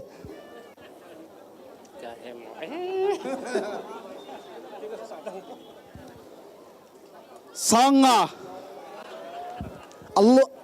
loser in sanga bote ki tua pinadi hele hu betting ko amau gel mo umon na mangzai na bet ngap pasal zo da ki ging ta sum alo tho si des lakhat chimai tan first prize thing Sanggup ya. Sanggup versus sanga mo simro pia na zole Papa FC in chou na lai le kilometer clarify ka bolo le Papa FC tung tam clarification khat bolo da khat ve bol sa zol vai manager pa hello Papa FC manager ka hito kilhonin Papa FC ahethiam lo tampi nom diu ka ta sanin chia jo Papa FC hi yo a Donald pa in in sein memorial team am ti hi mi zo si gin cha na hin la chi memorial team zo ngai chom poin Papa ki ti hi ke loi khom na Papa สุมินทังนาฮีลอยละไปเตียวตัวกันบอลข้อมูลหินฮิจี personal memorial ฮิจมปุยป้าป้าฮิเจ้าเสียจะเลยป้าป้าในเยาเสียอินอาบอนาเฟนส์ฮิที่นั่นที่อาจจะป้าป้า FC กิติเอบุยจิจูสุทิ้งนักกันเน่ Thank you, thank you. Ladies and gentlemen, welcome to the 4th S.K Memorial Open Football Tournament 2021. Tammi tournament ahi Miki Molza ahi le team som li le gear hiya. Tunia final lute team na sapen te la khar hiya. Gang da in tunia fans te adin hi. Highlight kang bowling atu in All India Radio thado program ki pantai. Yeah, commentator for today is Mount Title. We are live here at Holman Ground. The crowd is really amazing to see. I can really feel the traffic jam for already 3 hours. The whole of Lamka is in a standstill. We are live. It's good to be here back again after such a long time after the pandemic. Tunia final ki molite hi a player liso kang sim heading he. Simopia FC te hi le say come history ari nga hi final ni ve lut team ni chaunau ma to te hi le UKB to Simopia ya hinale kumni ki zona la zo koi mana um sia tunin Simropia ten history a create zo ding we machi he tunia ye ding ya Simropia te player list kang sim dinga na player list te kang sim khet cheria fans ten khunna beng zai zai loi chun hoi vai promise ya tamba hin ki pe amo. Ladies and gentlemen, let's welcome the challenger from the right corner, Simropia FC. Here is the player list. Jersey number 1 hi le gin som lian ang hidinga. Jersey number 12 Pau Muan Khong Sai hidinga. Jersey number 4 hi le key player here Pau Gin Mo na here. Jersey number 3 hi le Kap Khan Khwala here. Jersey number 22 hi le Khum Min Lu na here. Jersey number 20 hi le Samuel Mar here. Jersey number 8 hi le key player Peter Khum Rolian hidinga. To chen hi jersey number 10 John Min Lu na hidinga. Jersey number 9 Helsuan Pawa hidinga. Adang Teng hi le jersey number 19 Mang Min Lal Mate hidinga. To abana how boy tungnung jersey number 15 Mang Lian Thang jersey number 14 Alex 21 Mang Muan Tung jersey number 13 Marvin jersey number 5 Lam Thang Lian jersey number 2 Thang Min Lun jersey number 24 Hao Min Thang jersey number 25 Pau Lal Muan jersey number 17 Hope Thian Muan jersey number 23 Kap Thian Zone ahile jersey number 16 ahidinga Mang Mal Som ahile jersey number 6 Pau Lialal 18 ahidinga Jersey number 7 ahile Buan Thang Lun ahi tamte yal Simropia te squad ya khut beng chet vai la khat bei to tunia khalanga inki molding te hile black and white ya ma wa hile Paul de wa Papa FC te ya jersey number 23 hile Dines ahidinga jersey number 21 ahile Zomgang te ahidinga jersey number 13 ahile Len Min Lun ahya to chen hi 19 hi le Lien Boy ya to abana jersey number 8 hi le Lun Jo e la hi jersey number 6 hi le Lam Kholen ya jersey number 4 hi le Tun Lal Pol ya jersey number 11 hi le Jesse ya jersey number 10 hi le Henry Kame ya jersey number 10 hi le Seigo Manga ya jersey number 3 hi le Napoleon hi team captain hi le Asuya ki gel thoka sim thesia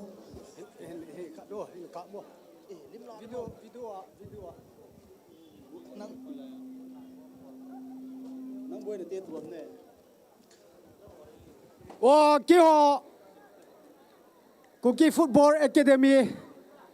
Ajong chilangai suna mi tampi kong lau hin kyo that treating le Cookie Football Academy night sports a hi no jong mi pi ho jong nong tha di vin kan tiam ve ka ki pa pu SK Memorial Trophy in ball ho dam sot hen. Oi pandeming zo hi chuma football khom pi khat ve to kya hi sil tu pi ma aya tu ni ai pe te zo sen tu ki pa tu kang gena in tunga te na kier kha wai le ambulance in nong polo ri ya life insurance na nei si wai le to mi do la na si un len tu ne asiloi khat hi le pu hem lal jong sam sao ngai sa wai na le tu kum court su to ma pu hem lal ama hi le sponsor tu le na sata pan la tu football develop na dinga tha le zung seng tu ya ma ri khut beng wai le to bana tunia guest chief guest te pon ket na kang nei dinga atu gen saulo te chu I chani the zo siang ta wa to ho la ngai lut da ding wa tunia chief guest ai pan pie pu Sri LM Khaute IPS Director General of Police Government of Manipur ama to ki pathui genwa guest of honor hile Sri Thangkhosei Guite Chief of G Tonjang Village General Secretary Guite NP intending candidate 56 Thalon AC chi he functional president hile Sri Let Jamang Hau ki bahya ama jong hi intending candidate 57 Henglep AC ya Chief host hile Sri Khai Pau Chairman ADCC President BJP Churchanpur District ahe to in he Papa FC te player list khat ve gang ta in kang sim khedi ahe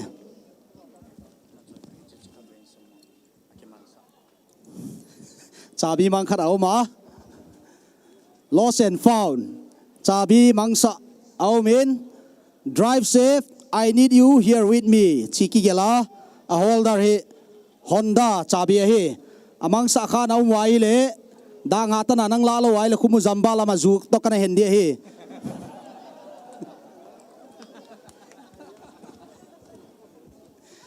chawang kun laya jong kham se sen zan kim laya thawin mi e dai le ground so tam piu mi naman football ki mol na lai sen midfielder na tam na ve ti lom loma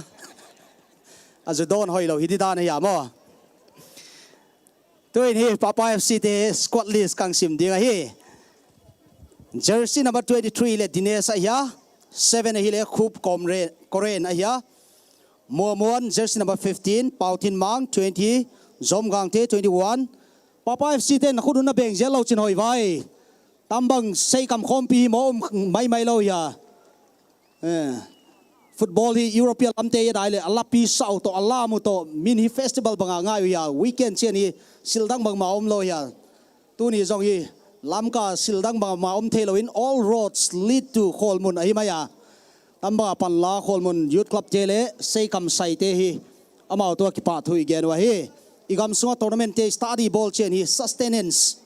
sustainability kum thum kum li kani koi ma ball jom sia hina le yong pu German le akai zatam te tha na ji ni sei kam memorial hi kom teng rom gi ge a he to ni player aban kang sim kya dia Papa FC te Lalmin Thang jersey number 2 ahidinga Lian Boy jersey number 19 starting lineup di aum dinga ya to abana Sei Boy jersey number 17 jersey number 8 ahile Lun Joel ahidinga 6 ahile Lam Kholian ahidinga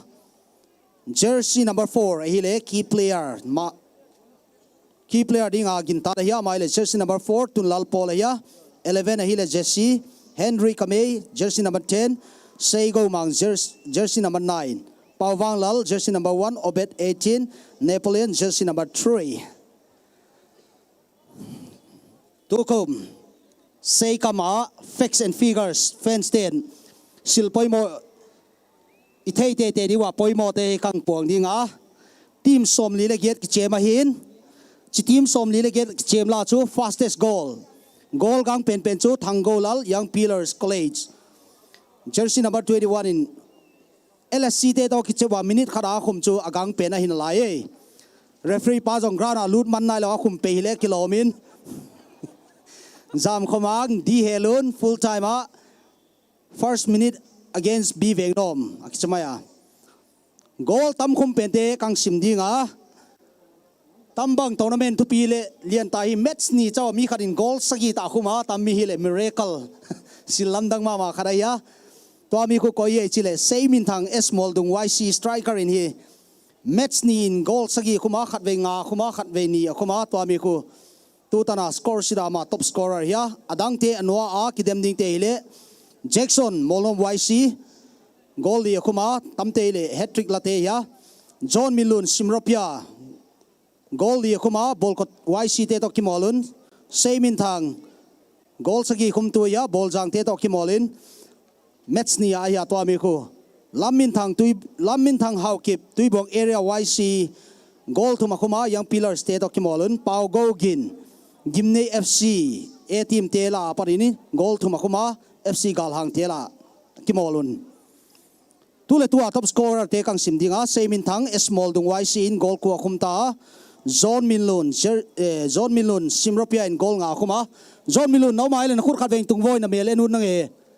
nunga te ong chiam te di ei John Milun jersey number 10 Simropia te hi tule tua goal nga khumai ta top scorer ahi na din hi goal li dang ta khum ngai din ya to final to za pi khum ding chu gin tar hoi sia hinale football ya ana en himim lei mo Jackson Molnom Waisin goal li khoma hi margin lian pen hi le most win Molnom tele Papa FC 10 match nga zo wa biggest defeat 8-0 ya tutung goal score ki khum teng hi le 207 goals 78 match ki khuma ya at average 2.6 goals per match china hi to ini match panding ready tawa sarlule sarmang ani nga om ding ya sarmung ama hi match referee ding hi tu lai ten hi sarmung hi lamka khopi sunga ding hi referee lai muan pe na ya bangjia ki muang hi chile game tension san khala jo mai heavyweight ya to je ni a title defend thei ma ba dia gin ta da ya sarmung hi efficient ma ya tunia match referee ding ya sarlun hi le football legend ya to bana mang jong hi match ya ma mai tunia media partner te khatve kang sim khedinga 343 sports ten in satain update ang bol gi gewa tammi area alone kang pokpi district na sana hi lolo state dangdanga te na sana jong update bol wa tambanga sports initiative latu te to ki pathui genwa hi to abana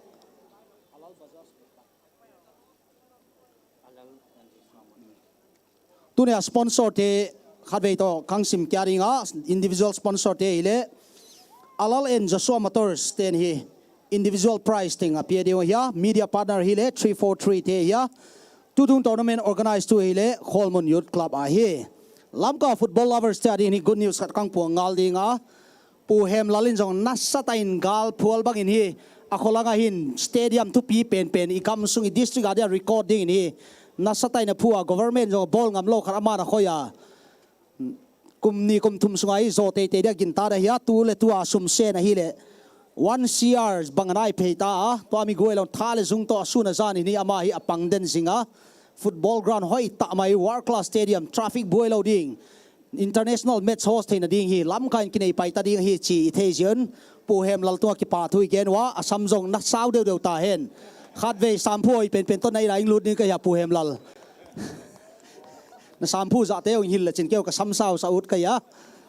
ki pa hoen tu na fencing pe te zo sia a weather zong ho ya khumu zamba nam phil phel zong naum diwa anam zong anam lo zong gay lo zong ame apa kholo hoi ta enjoy ding koi ma kya lo di chi ya volunteer ten in tung net kol de lo ai le to na JB school hi chip kha ding za ho ya tam seng ta wa a chia mui ka hi het sia anoi ya amao sang anoi ya to ta de za ho zon lai ding ya ki chi thei vo go la ki khum te le chlai ko nong ki chop la po na hau zong mang mai thei di ho lam kholun mi sau na bank account na ATM kamua asumum zat jong kang yen dinga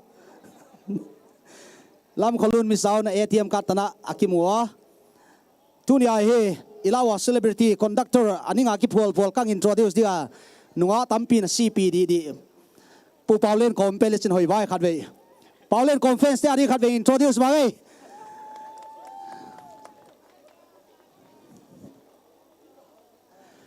Paulo ko di khabe khun be cher vai le em paulo zo mo em paulo ao me pau khat ve hung va taw kao pharo mi ya kan tak hung khai do thasit nom zi da ni nang hi em paulo ISTV director zo ko ba ama le team te to ki pa thui ke nei pau hung va taw ai piti se su nei ham na ki ko zong la za da zi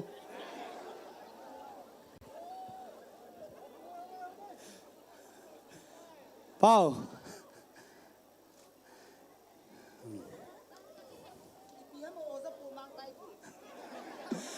Kater kamu lo la so ta da da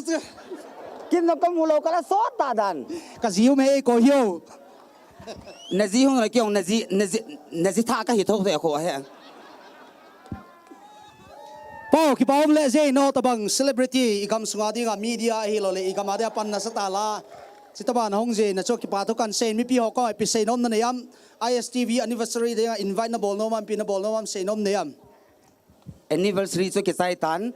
hi tabang sports nop ta kina ki bo na lawa iman thei jewin Churchan pulmit bi te jok se khang to ta ve ti ka sei do no me ka ke pa na che ki tele Facebook dunga Churchan pura ka chele sit lo be pe pe wo ti ho po na post ta ita Pau thank you Pau ne kun be che roi le okay adang celebrity tu ne hat te hile artist te khat ve kang sim dinga mau na jong pa toy na khat ve be PSL dia Tracy bai te khat ve ding le hoi vai om na pat Tracy okay to chen pu James Arjun dầu tôi lienu hing la mo okay to chen hi pu mal so me au me okay tam te hi le tunia artist akichel dung zuya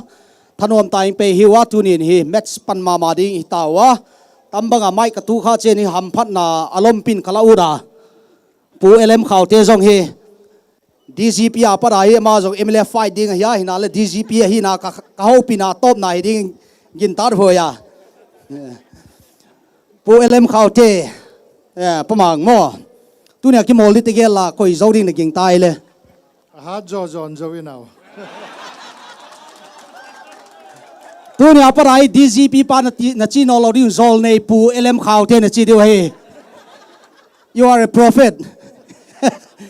ta chiang ni abana pu thang kho sei mo okay pasai chan tu gen mi pi ten nal sa thau khu tam pi ve beng ve vule bang khola tu ni match ko in zoning na ging tai le pu lem khau ten hat zo zon zodi chia pe nai lo ki munai lo ki sei the lo ti a pe zo te le prediction bol ta le zo le abana pu sri le jamang hau kip he au me le ma okay intending candidate MLA na kai te le heng lep lampi hoi ta dem hoi ma ding iti ka ta san diu ham tu chunga an ta san diu okay tu nya metsa koi lang zo na gin charam daw ve di hile chun sumna tha di hile azua veteran hoki chema chu right langa pon daw an nei jama kamun tin to an le ting le langa pong pong hin zo mai the na sei dan chu referee hon zo the na di chan sum ma cha tôi ni chief host pu sui khai pau e om tai ana payment tavle suma pia zo le pay pai pa ya pu German hun lem chang line pu German ka ho pi den ni dang chala ki mu kha ngai lo imu kha sun chang jip sia vau sao ho pi man ja la lo mi na mul gari wall sa vau chin hai be na chi gel si de wei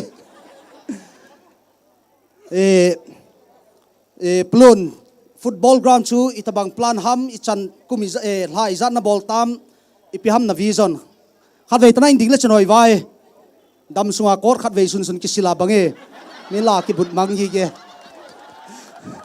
football ground chu itabang project ham itile chai di ham ipi ham na vision project chom sampon hiong le ke man ka gel dana he Churchan pul district sunga he miu si ta fa ki chimnum tan chi ka target na hi in an la kum khat kum nya chai ding ma chai be se pun he pusar man ari khut bek chet vai le okay tun football la focus vai le ki pa hoin tu na mi ping pe zo se na tua ki pa thu kang ge na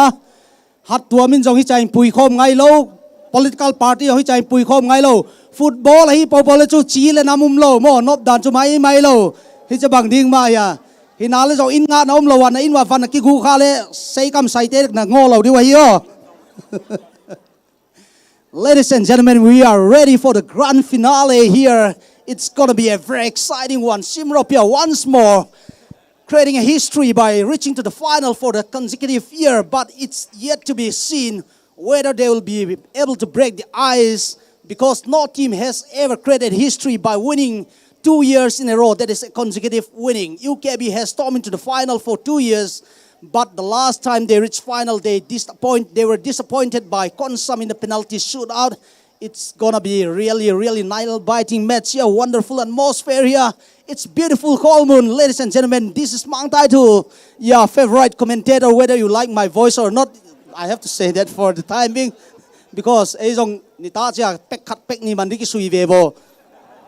Athona ki bol na sakhalai jang diwe. Siam si lo cho hoi da kang gen phat di.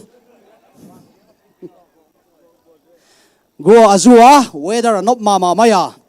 lam ka sunga ong chile nam ki khen naom no lo nam neu nam lian chium lo zo pa ka hi le zo ha ma ham ding ki thei chia da ya to a ja he pai te tang wal nin pi ka bo ka loyu ka loi te lu khu san khu na mu khai eng ang loi ge mo le lu khum san tang chi ka ba mu lo ve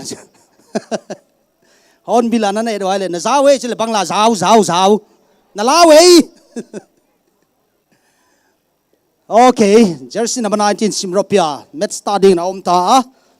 tua hi hingnop ma ding ya zo lakhat prize ding ya tamang tournament a team 10 hi cash prize sanga tam zoi a double in a sengwa player khat hi match fee sang tu maya team mi som le khat na line up while match khat sang som ni lenga bang be simropia the team in white are starting the match beautifully. It's a wonderful atmosphere. Nothing to compare the beautiful game. That's why. Oh, that's a very quick attack from Simropia, not the best of header. Number 10, he must really regret that chance inside the box, all free. He could have done much better, but he needs to really focus into his match. This is really amazing football. Holmun is totally packed. Oh, this is going to be exciting. It's one-on-one. Can he do something here? Amazing defending from Pao Ginmuan, the man who is reliable in every big match. This man has a knack of scoring big match goal. He's a potential winner. Vietnam umta tuni CEREMONY 14th S.K Memorial Open Football Tournament 2021. Tabang tu kum sung de hi mihing pool ahongumin lunghel tayo movin mitam tayo joge de molem sanovin. Tu ni ai chitaba dam kira leise di normal ta football hoi vet kit hei hase jong omin ke jong hi kahung masanga thumve ka kaitan. Oh, that's coming close. It's end to end thrilling match. This is gonna be exciting. Ke football Vietnam ho chu ki draw thi ho po ka Vietnam hin goal tam pi ki khum ding ai tele goalkeeper ho jong top scorer nan del no ho langa na khum pe diu ti ho bang ka Vietnam hin. Okay. Papa FC number 13 passing to number 11. The passing a little bit too high. The striker about to collect the ball, but it's not coming good for him. We are live here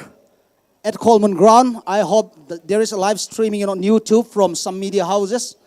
Thank you so much for taking it. Oh, this is going to be a very dangerous attacking. Oh, look at the number. That's not a bad attempt at all. Look at the angle. The striker desperately trying to make something out of this chance. Look at their bodies. Cho pizan tele imang tele aiden khalo hoila ki dam diam na sam ho jong vitao. Sagu jong sel tum le kho ne chai le kilom yang hin. Look at this Papa FC defender. He is very well built. Pau tu ni match se kami match jan vet kha tam tu chung. Vel nga lang itai. Tu chung e masa pene. Tu ni mas pen na, okay.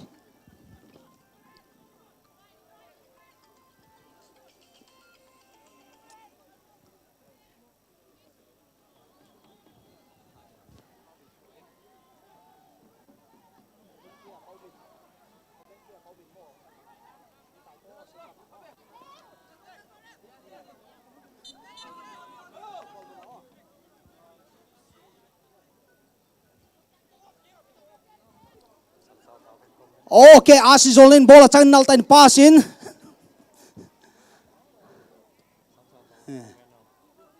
Papa FC tela number 10 pa chu kavele pu German ho to kin ko khat hamle. Kalunga dong nga be. Asam sao jong umdi ya hairstyle nal deu mo. Ilong siam mang lo na mo sao sa pin to na. Oh, this is going to be exciting. That's a big clearance. Peter Kumrolian getting the ball. Now Simropia striker Helson Pau trying to make his way, looking for opening space. That's not a big test for the goalkeeper. That's not good enough to disturb him. A very quick passing, beautiful one. The winger collecting the ball with a back pass, looking for an option. Jersey number 11 with a beautiful passing. The striker coming inside the box. He is looking up, waiting for...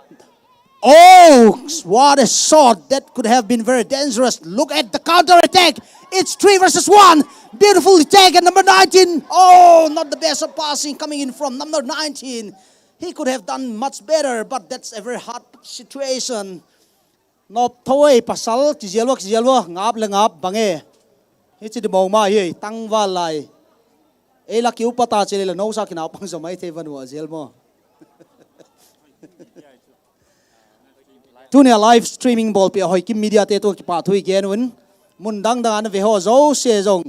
Silai hol muna ko na vet thelo wang win ngai lut na sang ta kanin thodu na hi. Tu chung tournament a hi regular ta hong ve ho zo se cho ki pa thui gen in a hi. The goalkeeper coming out of his position to collect the ball. It's around 10 minutes, lots of action in the goal mouth. This is really a battle between two equals. It's very exciting. Now that's Papa FC getting the ball, but the midfielders are giving us. Sar Mongin. Na de win feed atuma Sunday school kai ngai lo mo at chet ngala. Ging tu hina son chi ma tu pi.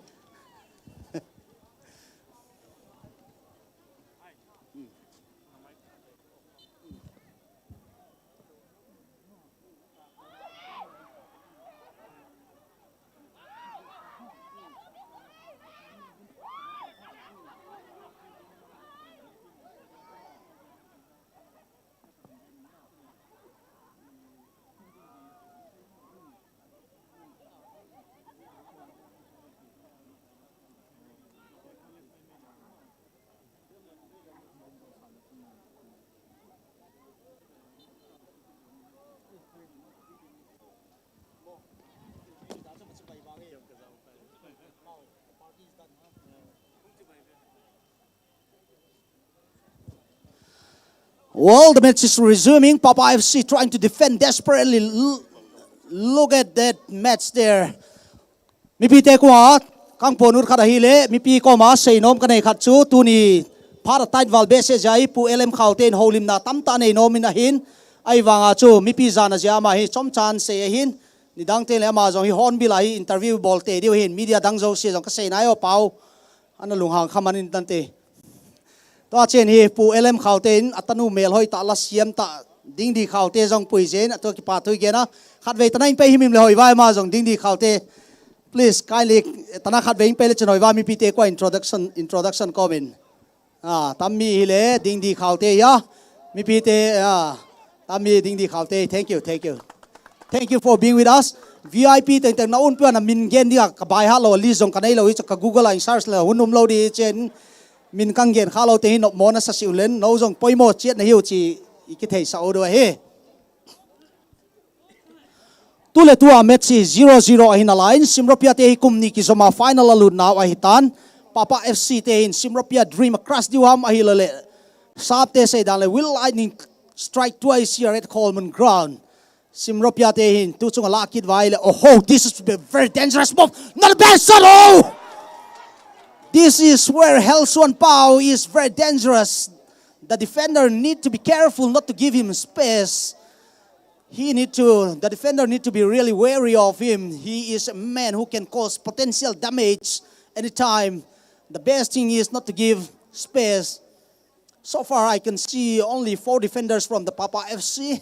but I'm not a very technical coach. I'm just a grassroots coach. Lamka hopi sungai football na satain develop ai pesan dan mai lo ya. Home pilian pente jong himi taza ngai lo ya tu jingkal jong traffic hi na satai na zama. Simropia number 10 ball heading a bola. Simropia midfield kitoma. Simropia te team structure itu lai tain lamka hoi pene chi hi gin tat thei khat aya. Homegrown player hun ko banei wa. Local star contract assign wa. Lamka kopi sunga club. Oh, Samson is getting the ball passing to Delilah Mochi phele lai deus Ivan. That's a beautiful move. Some sound ball tang cha tu ni ading Samson chi mai vai some sound chi sang in Bible min jo deu.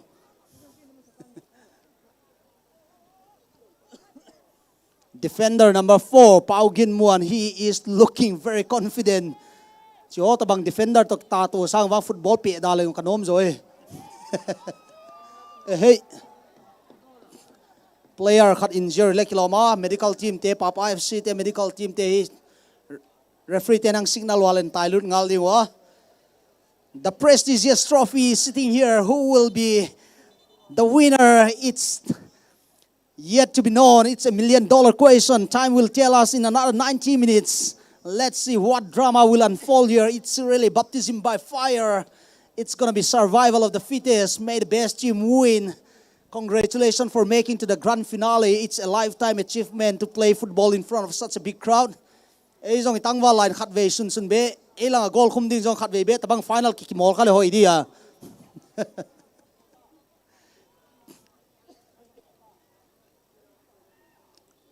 Unaw gang tete football ki mol di ko ni. Al team lang to in thum na nei hi cha khat pan jogi lal pa nang nakikum da mai in ko la kong ki ball na waw chubaya. Alang in thum na nei to ya.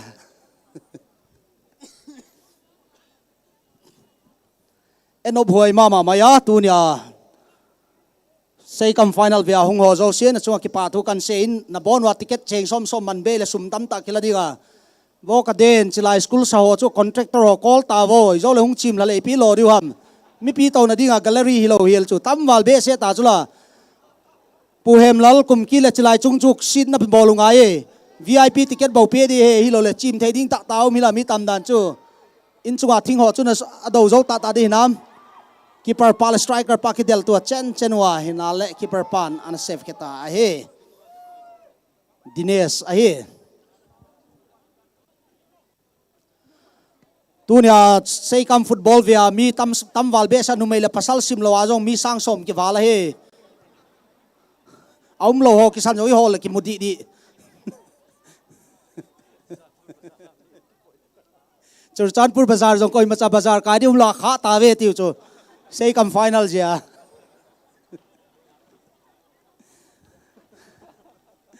say kam ground chilai kholmun ground ka dei na ma mai le ako ma thing ngoi anal ma jengin abal natural setting hi abang lang hin gallery lo wangin sangta ko na vet thei diu no min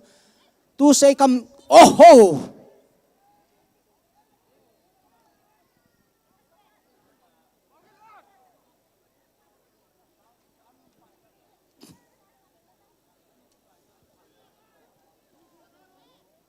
Peter Kumrolian, ama hile paugin want to utaya. Oh, he is losing the ball in the key areas. When he do, oh, beautifully taken, still going strong. The keeper come to the rescue. Goal hung nai tele ko manunga hoi rep char lunga ba sa jengwin. E BP dong sang jap ji e. Kyo khwa jong pasal khat electric mal le pakai ta ki ko le in kom nun. Second coming he sa window ko na da to pakai kêu kau me.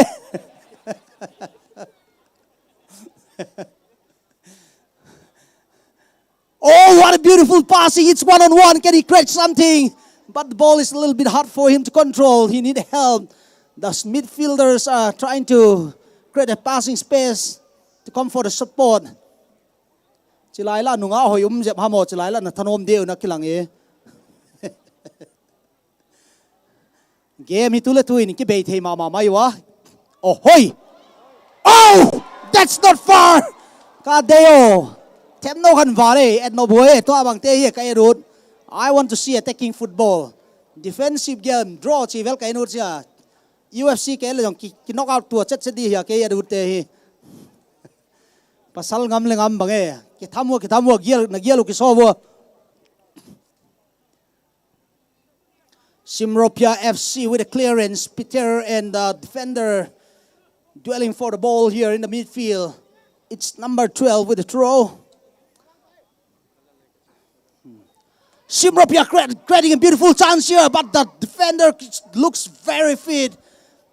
That's a no man's island for the striker. He is very ruthless in his fitness. This is why this game is so beautiful. Igam sunga I district sunga pan na sa Thailand ding hile football ngan tang mongol piwa. Keng nei jo sian pe ding dan ngai to wa bang matan la pe do lo ni ta lang cha local judo nang khop tan chok ya pe. Ball would man khe aval Sumalia walio professionalism ding ai la thena ding ai grassroots na satai bol nga ya thule tu in Churchanpura grassroots academy hi sagi oma district dang to edin hi performance hoi mama ya tamte yang khan to chen hi e jong hi nasata ISL player hi lole Hero I League chi vela ki mol khedi hi mi tampi ki produce ding hi hinale tami district a silda hoi mama hi le individual sport initiative zero ya boxing academy khat jong umlo coaching umlo training center lo swimming lo kayak athletics ahi lo le bange sports individual lang himim khat zong sia to a ni tam individual game te nasata panila nga ya iten na Manipur state ya dai le Olympic history ya chen India ding sporting powerhouse ki chai na le kilometer som get chaw gamla e bangya hamphat nai nei pi lo hi chi na satai ngai to nga ya intending candidate tampi jong naum wa ta ten kathugen hoi don ngai lo chen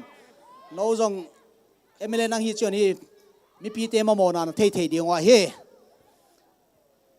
igam sung ye chen hi mei te ni Olympians tu le tu tan ni mi som le ko bang produce tawa e a chu Olympians I produce na din hi kum zakat dang ngai na lai de miracle doi haning ka Mary Kom te bang tampi produce kha lo wa hi le Mary Kom te phaila na kha je wa hi tatan tung ya potential chu ma ma hinal le ki ngai sa lo in government in jong initiative la te paper chawa tam zo ma ya practical ta mu kheding si a tam mi silda hoi ma ma ya football ngan tang ngol piwa football sang hi e heo Samson in naltain anat mega nale kheu mo Peter Kumrolian that's a back flick Samson ball tang cha Peter in okay number 10 lapia Papa FC captain in Nalden chest down referee pan nai taka par en kahi achia he sar mongin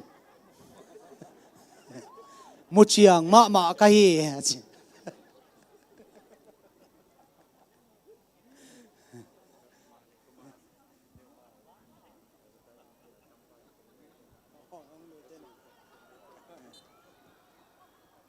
okay Papa FC te midfielder pan ball and pay in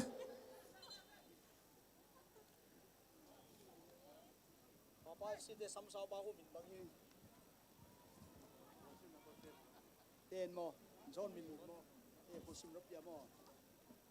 Papa FC number 10 Henry Kamei mo Papa FC te number 10 paile Henry Kamei ya ama hele asam jong nal khiu ma ya ang tai ta cha kalung samai kilo khat chu washing powder nirma badan na Durdarshan yet line ni a program te boring se advertisement chaw ya kai dun tu line Durdarshan in all mizo sian internet access ki nei ta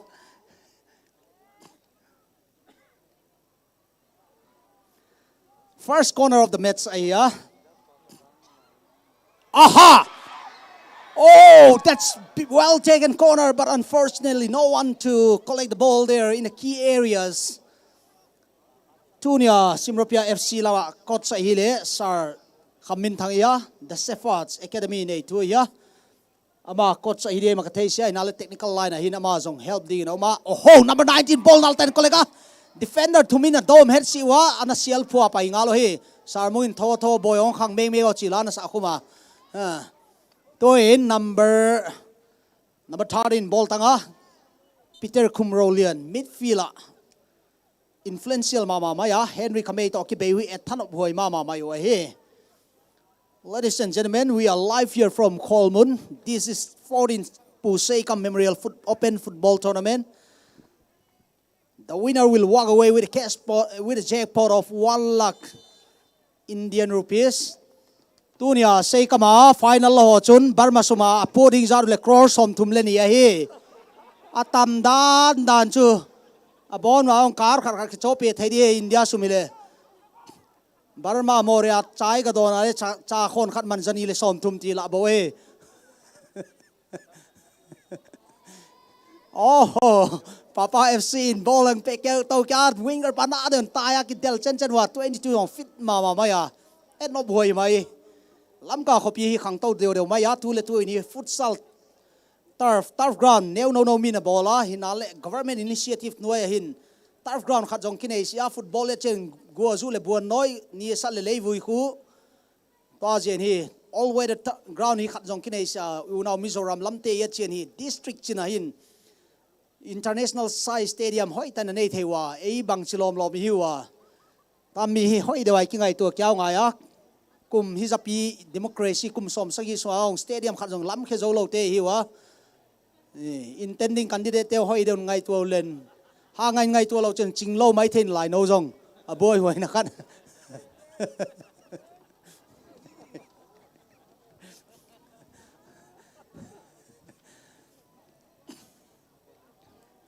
corner ani ve na ding hita Papa FC te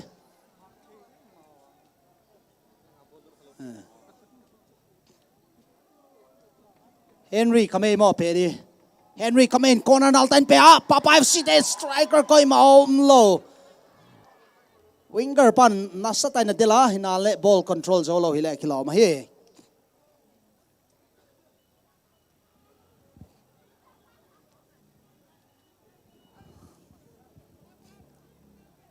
Tunia Tammy Football Live Tunia Tule Tua Kichim CEREMONY 14th S.K Memorial Tournament hi Leisera Tule Tua live telecast ball hi le Bangladesh Sports Channel ti hoin Pakistan laga jong holiday pon wa hin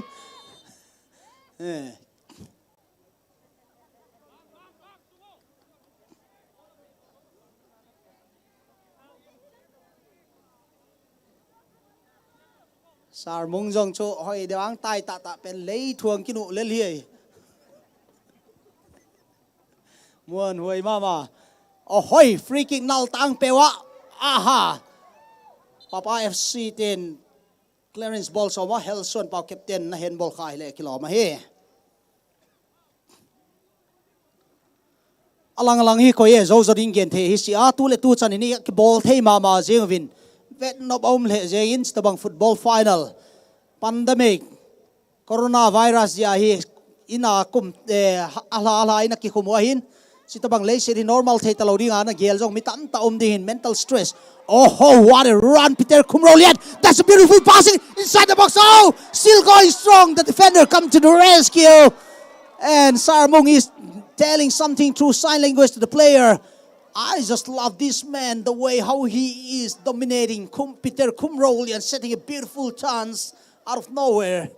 At no boy, my chen kia tek tua alang pasal ngap lengap.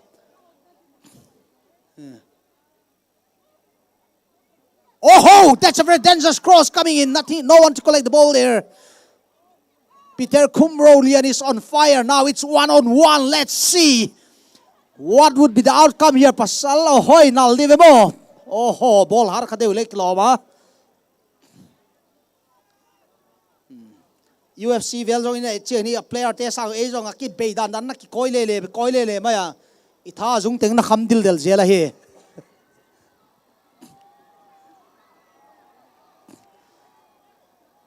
Henry Kamei. Buck says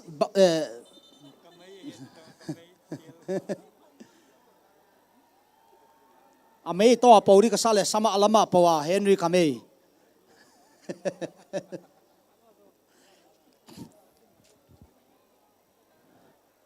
Sarmongin aning lang ate hoi don hope ya.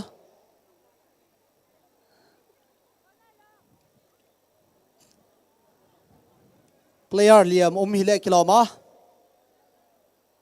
Liam bange. Ole amet sumlo sungin hi. Jokes again kya diwa. Pasal ka jong in no ase dia kisain aget wai dai le kham thei ball agu har khadumin. Thang khosei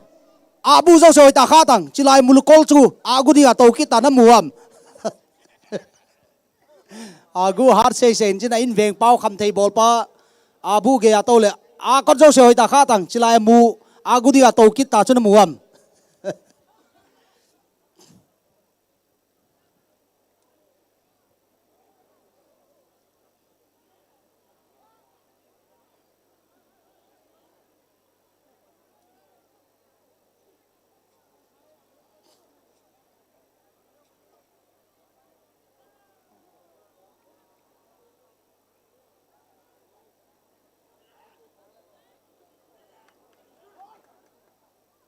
Aki sual ngap aki bang ngam naum le alaya daja half time cha football chau kenu lo free fight jong kenu re ya da che laila hoi don ki ball wo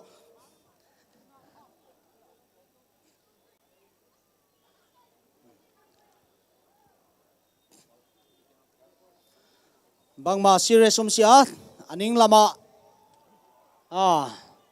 Sarmong referee pan match resume kya din signal peta